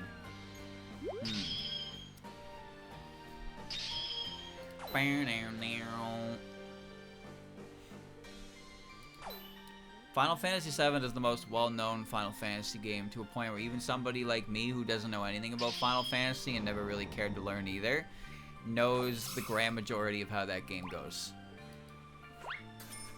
That's it. That's about it.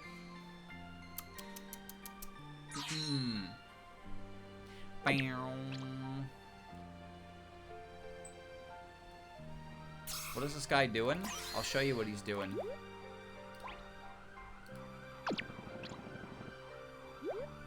Tip! Fuck. Oh, there's a wall there. I didn't even know that. Well, alright. Great. Whatever. Whatever. I don't care. It's fine. Doesn't matter.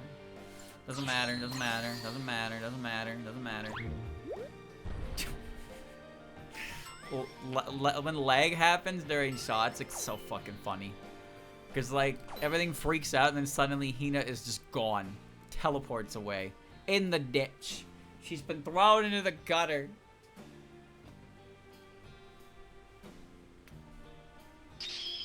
There she blows. First Yomu all day. Insane. Hello, Yomu. Hello, Mario. Chat, do you like Final Fantasy VIII? I don't know enough about Final Fantasy VIII to have an opinion. Other than that, I thought the guy's weapon, the gunblade, was really fucking cool when I was a kid. I thought that shit was so cool. That's my opinion on Final Fantasy VIII. Whatever. Okay. Okay. He does do that, doesn't he? He does that a lot. I remember reading that that is a choice by localization. To have him say that as much as he does. And it's not that he actually says that all the fucking time.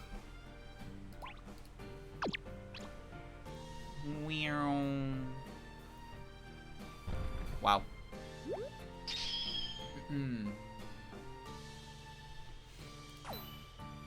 gun blades are real. Yeah, it's called a bayonet. It's when I put a knife in the end of my gun and I stab you.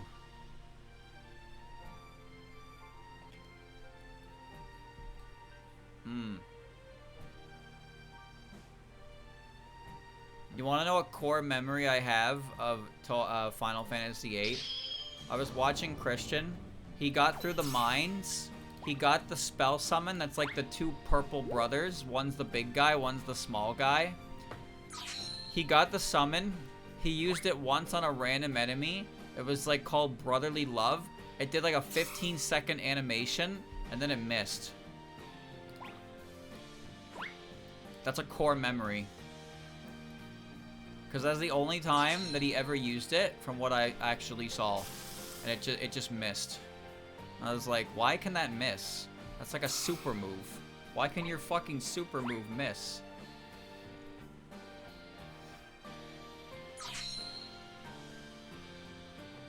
I like in Fantasy Maiden Wars, when you miss the big move, the move doesn't even happen. It's just like, oh, you missed the start, or the move doesn't happen. But there are some moves where the whole animation's playing out, and the character's just like, I'm over here, you fucking idiot. Like, can you, like, stop swinging now? You're not hitting me. I'm like, I'm here, and you're just going, ah, da, da, da, da, da. But it's not working. It's just simply not working. It'll never work. But they have the decency to cut out all the fluff if you miss the big move, because it's just like, oh, no big move because you fucking missed them, idiot. Every move can be dodged by simply taking a step to the right. You notice that? Have you noticed that? How easy it is in like these turn-based games to simply dodge the giant laser by moving slightly to the side? Why don't more people just move slightly to the side? I don't get it. Are they stupid? Bark. What's the longest summon animation for an attack in the entire series of Final Fantasy? Actually, that might be just a question for every fucking game in general. What is the longest animation for a summonable attack?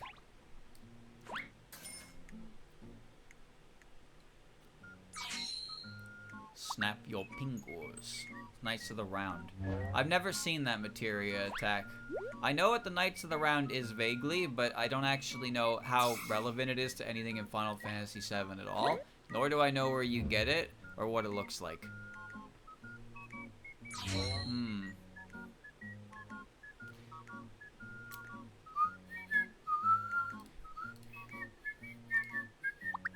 Sing our sing.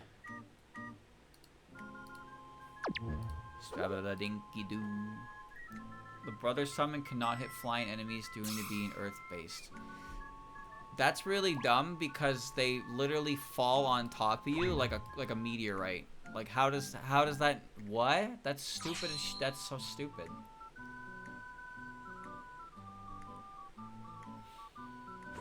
FF8's Eden.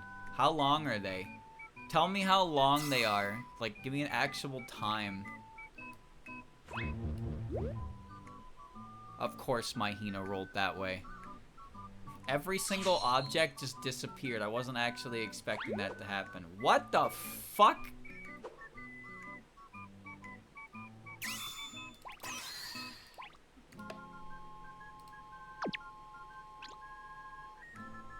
Good. Good. Drinky dinky doo.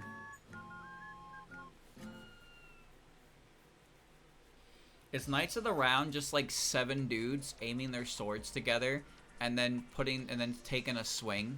Is that what it is?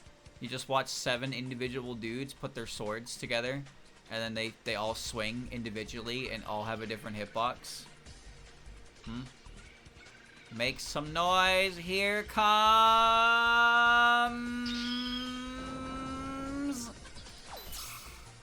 Ba-doo, ba-doo.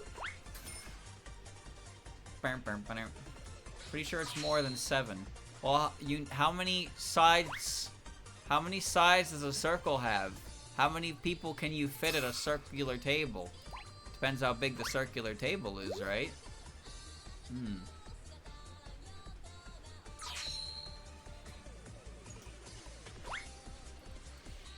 You guys play Final Fantasy 14?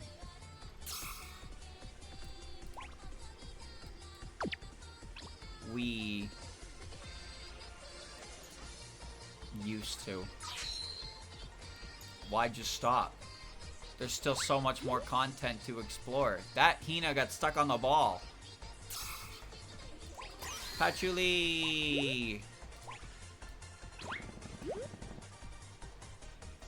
There you go.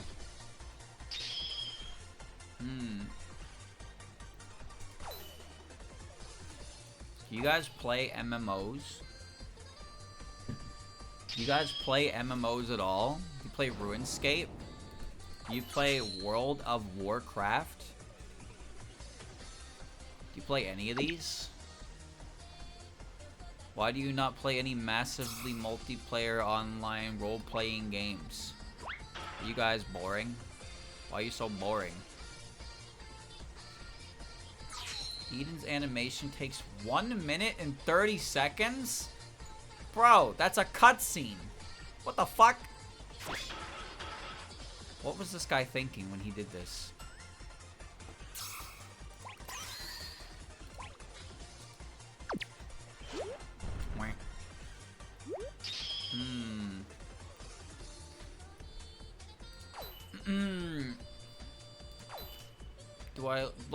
Do I like Maid of Time?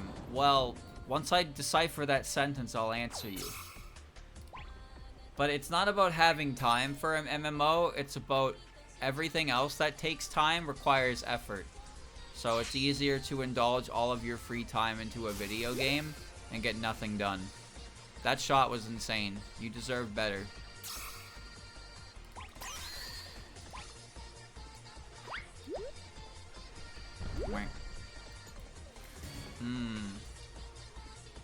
I don't think Fortnite is an MMO.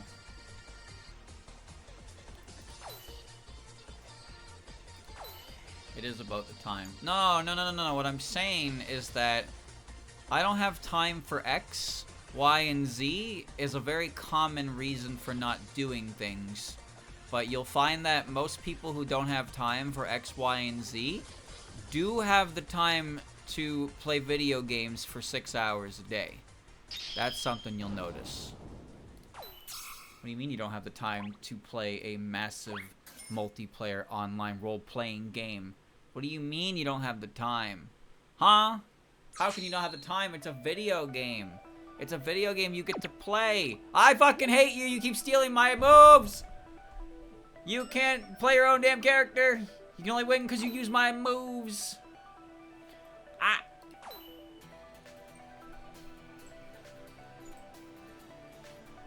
Let's all play the MMORPG. Let's all go to the lobby and buy ourselves some snacks. You guys want to go buy ourselves some snacks? Hoorah. MMOs feel like the kind of thing that you'll find people complain about a lot, but they're still actively playing them while complaining about them. It's fascinating, wouldn't you say?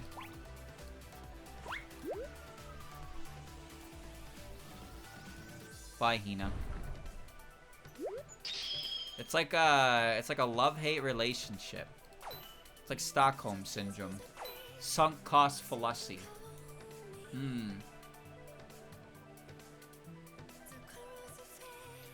Ho, ho, ho, ho. Oh yeah, subscription-based stuff. I don't like subscription-based services because I feel like I just don't put enough time in relative to the amount I'm paying monthly.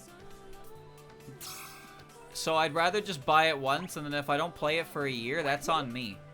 But like, could you imagine not playing it for a year and actually just like fucking letting your account auto renew, and suddenly you're $100 down because you're paying for an account for a game you don't play regularly. So you feel like you gotta play a bunch of it to make your money. But then what if you hate it? We should all go buy a racehorse. You guys want to go buy a racehorse? We can train it. We can pool our money together and buy a racehorse. Pretty good idea, right? Pretty good idea, right? What do you think? I probably should have went with the wind. It's a shit ton of money. Why do you think I'm asking you to finance it? Huh?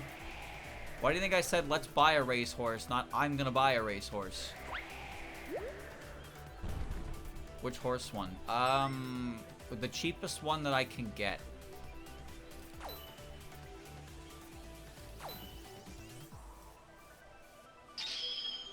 I'll just like spawn it out of the ether. I'll put it on a website. I'll start the bidding at $50. See if I can nail a racehorse for $50. Does that sound good? Can everybody chip in for $50 if I get a racehorse with $50? It might be a plastic minifigure, but like it'll be a horse, right? Isn't that what we agreed on? Well, that's a shame. Bye, Uma. That's my hort. You guys won't even contribute 50 cents to my dream of owning a racehorse. What will you guys contribute money to, huh? Huh? What kind of dream am I allowed to have where you would financially advise me? Huh? How much return will I get if the horse wins money?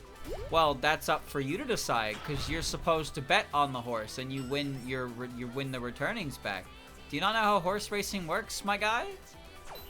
You gamble on the horse and you win based on the amount, the multiplier, based on their win records.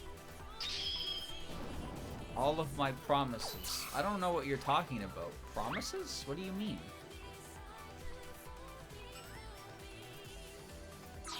Hmm?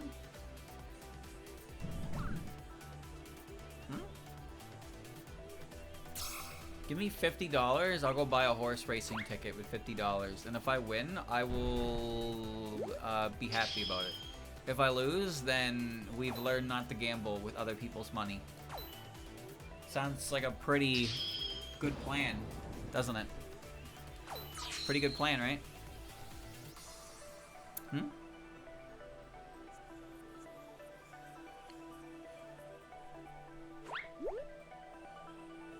I think you guys just don't want to see me succeed. That's what this is actually all about. This isn't about streamer gambling is bad or don't enable an addiction. It's streamer we hate you. That's what it's always been. That's what it's always been. I don't even know what just happened, but okay. My Hina is dead. Hua! Right, my fucking light doesn't work. I forgot about that. Hi, Hina. Hi, Hina. Turn on. This lamp is like gonna fall and break, and I'm gonna have to clean it up. That's annoying. No, I just want return on investment. What do you mean? What do you mean you want return on investment? Just bet on the racehorse when she has a race, and then you win all your money back.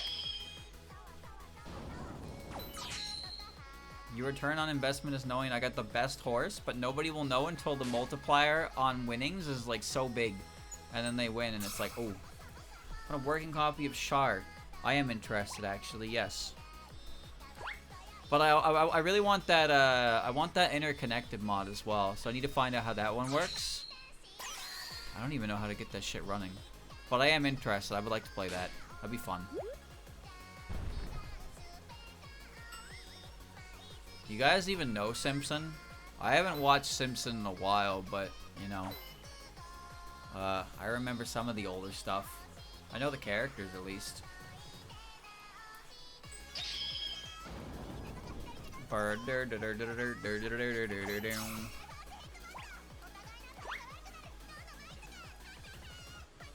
Hi, hi. I know Homero. Well, you got his name wrong, so that's impressive.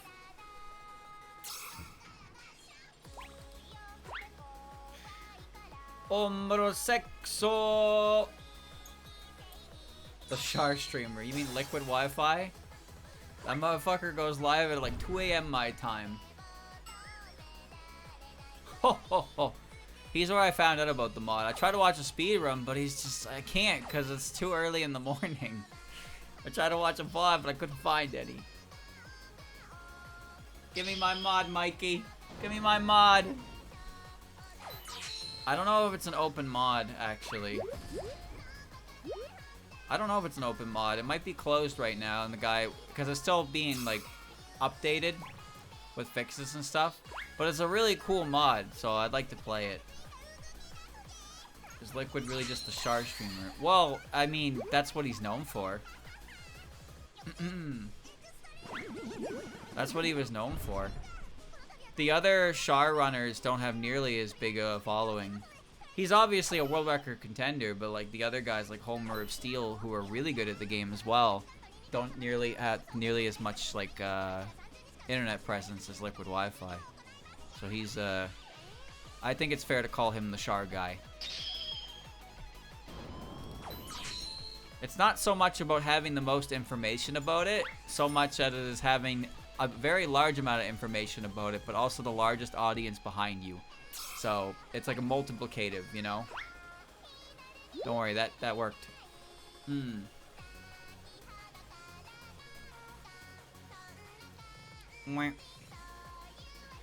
Can't spend all my life playing Char.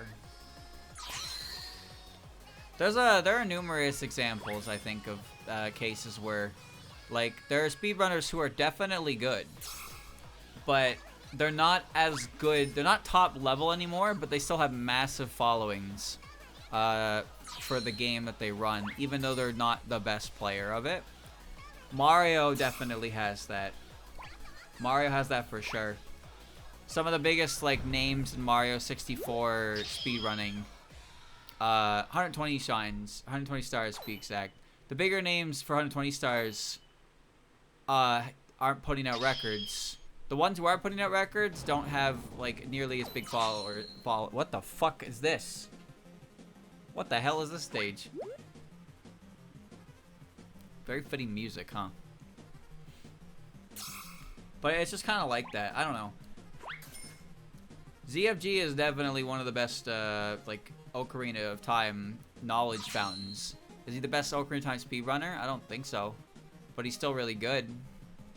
But obviously, if you look at ZFG's like audience versus any other OOT speedrunner specifically, there's quite a gap, right?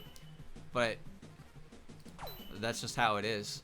I couldn't really tell you why it's like that, because I'm pretty sure Clint Steven is the same thing, where Clint Steven has a massive following and all he does is play like Mario Kart for a couple days and then disappears for 50 years, and somehow he comes back and he always has an absolutely ludicrous amount of viewership, to a point where it's like, it just doesn't make any sense to me.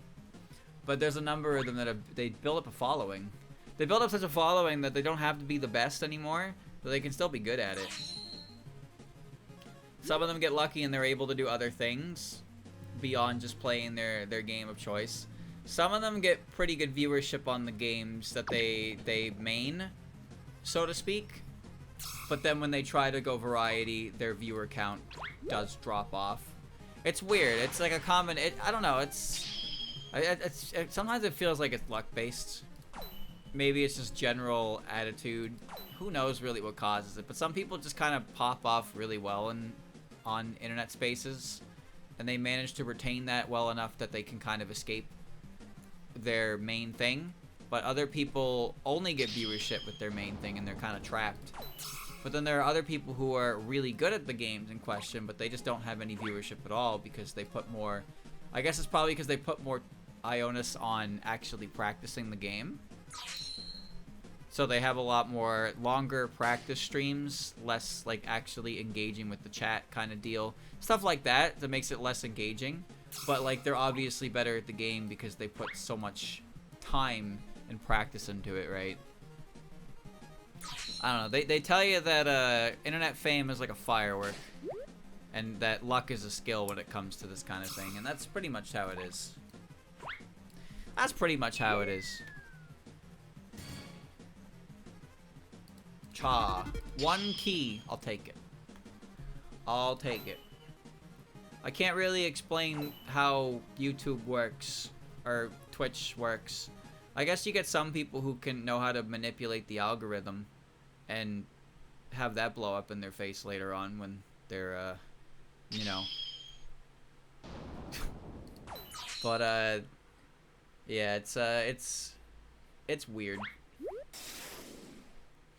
Some people probably stress a lot over things like viewership numbers and whatnot.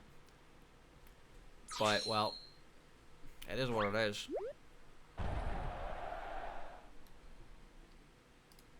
Is this song over? There's nothing playing.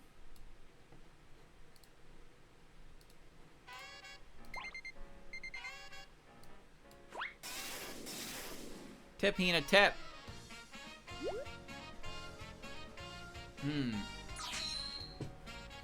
Ban it now. Ka-cha.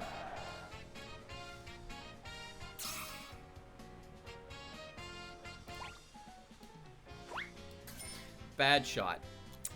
Bad shot.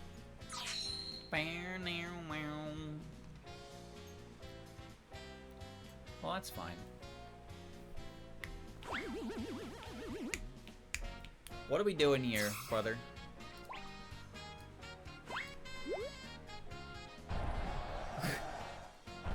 Alright, well, there she goes.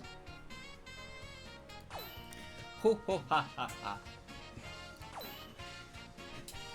Fame and fortune. Watch as it all crumbles down. You had the keys to the kingdom and you lost it all. How did you lose it? How did you lose it?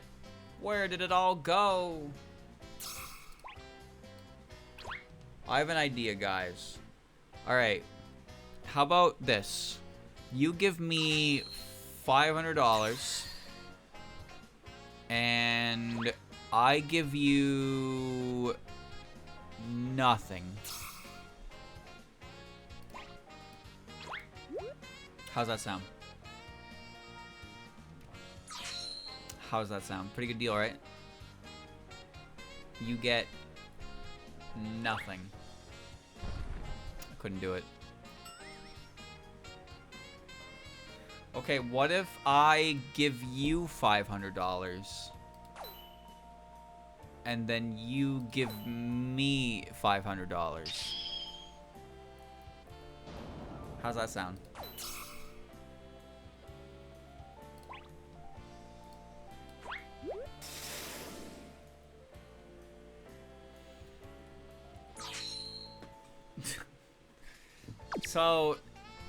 So everybody's cool with taking my money, but not cool with giving it back? I didn't mean to do this. I would just simply not give back the $500. Yeah, but why would you not give back the $500? What if I, like, needed it for an emergency operation? And, like, I couldn't afford it if you didn't give me the money back.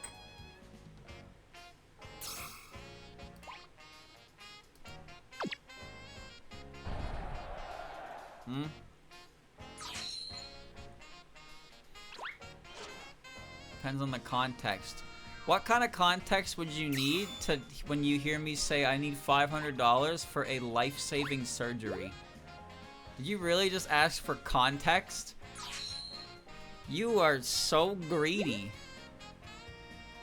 Bro, I bet you got gamer posture, not because you sit in your chair wrong, but because you always got your back arched, looking at the side of the road, looking for loose change. That's you. That's you. You're a shrimp, but not because of gaming, because of coin hunting. Get him that arch back. What? What you mean, what?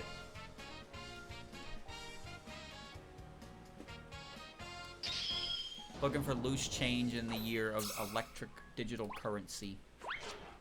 This guy. This guy. What is he doing? Does he even understand? Chat, if you gave me $10, let's just for here. Okay. If you gave me $10 and I invested it and made $10,000 with that $10 and I gave you your $10 back, would you be mad at me? Would you be mad that I gave you $10 back after making 10,000 with your 10?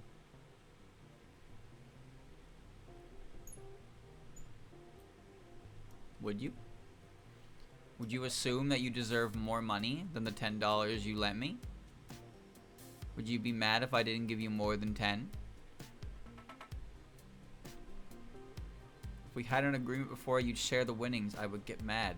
Well, we did agree. We agreed that you gave me $10 and I'd pay you back $10. Suddenly I'm a millionaire, I'm gonna give you back your $10. Are you gonna get mad at me? Are you gonna think, wow, this guy has $1 million, he should give me more money? Is that what you would think? The situation, you probably made an insane investment. Yep, and I immediately cashed out and got the money. Ha ha ha ha. And give me my 10 buck. Okay. 10 bucks plus interest. But interest only accumulates over time. And I didn't accumulate any time. I made my money instantly, so you didn't actually gain any interest. Also, we didn't discuss interest or interest rates.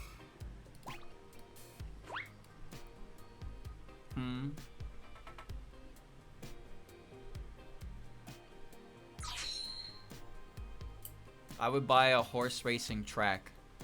I'd buy a plot of land and build a hort racing track for all the budding hort racers from Umamusmu. And then I would become a cajillionaire, hosting Weeb Olympics for hort racing.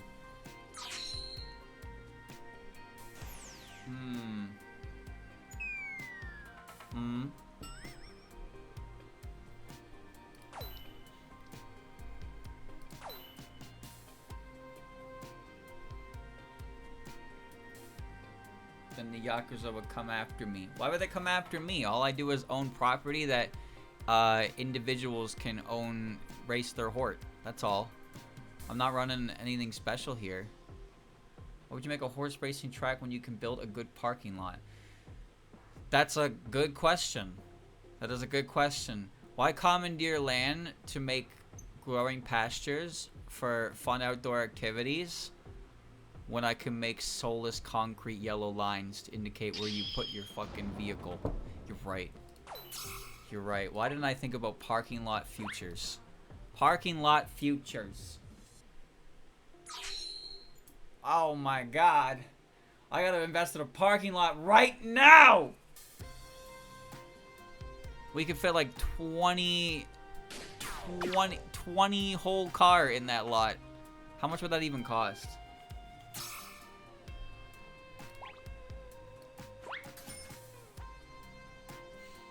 Goodbye, Alice. Build a casino. Why would I build a casino? I can just convert whatever area is next to it into a casino. It doesn't have to be above board.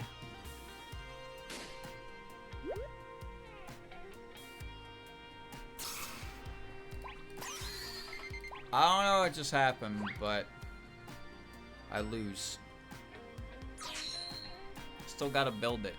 No, I'll ask the magical pixies that exist in nature to build it for me when I give them enough random flowers I found on the ground. And they'll be like, okay, we'll build your shit now. Did you forget about the magical nature fairies?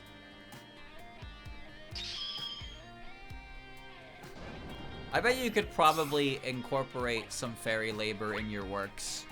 If you're friends with the fairies, they'll do some not too difficult work for you. Because you're friends and you'll feed them. And you're friends, right? Makes sense to me.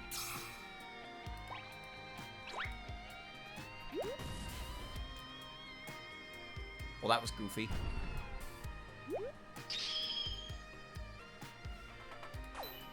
If I become friends with Lily, she will be able to handle every job at one.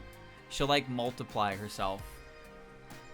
She'll go like, and then split out 5 different individual versions of Lily with different personalities.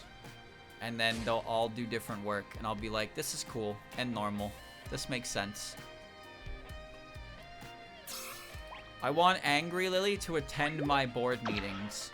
I want sad Lily to water my crops. I want happy Lily to check up with my animals. And I want regular Lily to just hang around me.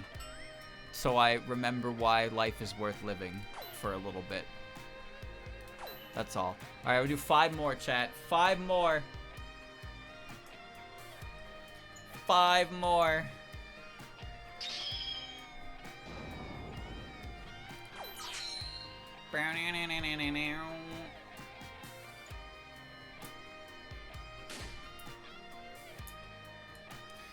Ho, ho, ho. Alright, 4 more. He's gonna do 4 more.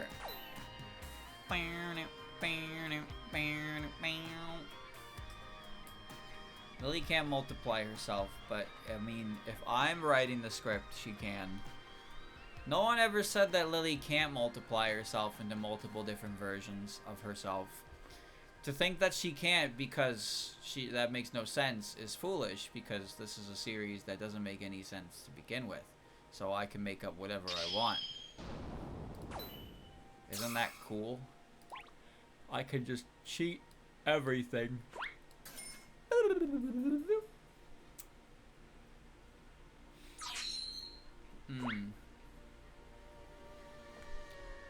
Well, remember, urban legends in Toho exist in a situation where if enough people believe in them, they actually come true. So, if enough people believe that Lily White and Lily Black are 2 separate people, then Lily Black actually does exist. She will be born as a result of that. Which means that if I spread a rumor, oh, that's really cool. If I spread a rumor that Lily can multiply herself like that and everybody believes it, then Lily just gains the ability to multiply herself now. Even if she's not aware of it, and then she can do it. And suddenly I've written peak fiction. It's that easy. It's actually that easy. The urban legend incident lets you create anything in the world in canon just by virtue of making everybody in the series believe it for whatever reason, and then it becomes real. That is how this works. That is actually how this works. I can't believe people haven't figured this out yet. Poker face. I love this song. You're flat!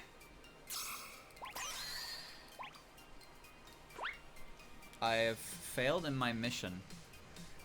Well, that's a shame.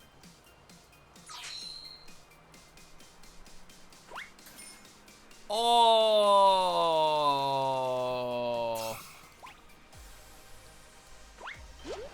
Oh! This is that was very poorly played on everybody's part. Everybody involved in that track didn't deserve to win. Alright, 3 more. 3 more. The song's like 6 minutes long, so, you know.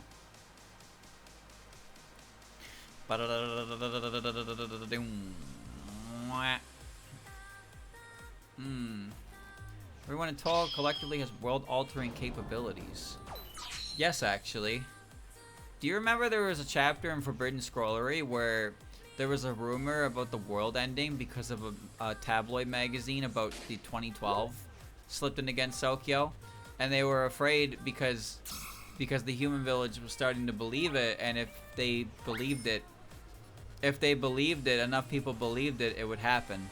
That was literally the crutch of the lunar capital's plan with their lunar occult ball, was to spread the rumor of Apollo, the Apollo hoax, and then move the lunar capital to Gensokyo as a result of that. This is a very real thing that's not utilized ever by anybody. Most people tend to just not bother with it because it's stupid and dumb and I hate it. 3 more.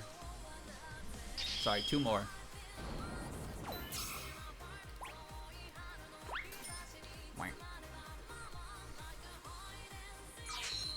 Nah, hold up. Everything I just said is true.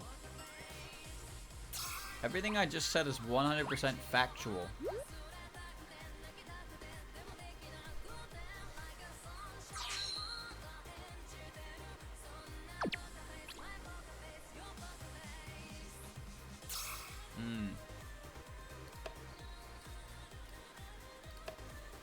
No community mode, it must be true. But it is true! It is true, I'm telling you, this is a chapter in Forbidden Scrollery.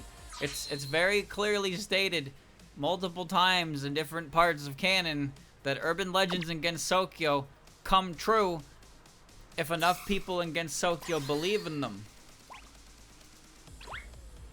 Fuck! But it's also something that nobody ever utilizes in their fan projects, which I don't really know why.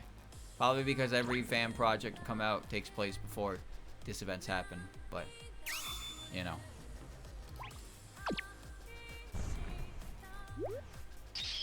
One more. Last game.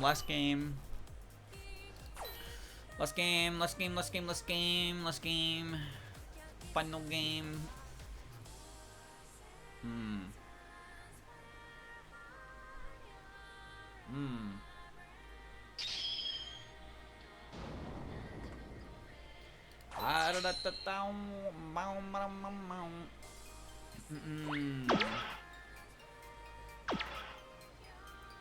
Oh. Did I learn my lesson? No. I didn't. Ah. Oh! Okay. I lost that way every single time. To the shop. New outfits for Hina. New outfits for Jun. Probably. Dude, there's so many. Gothic Lalita. Yes. Galaxy. This one's insane. What is this fucking one? No Remy. No Koishi. No Yomu. No Reimu. No Marissa. None of these are new.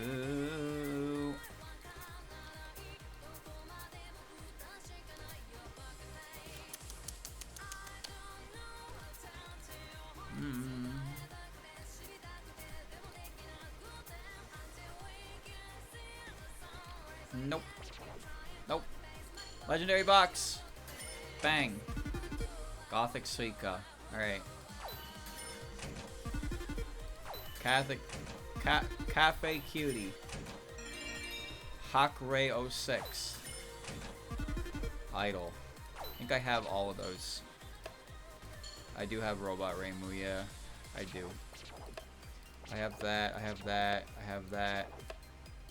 I have that. I have all of these. I have all of these, dude. Alright. I know what my thumbnail is. One of my 70 fucking Jun images here. Alright. We did it! So, I guess, you can't even use Renosuke yet. So, there you go.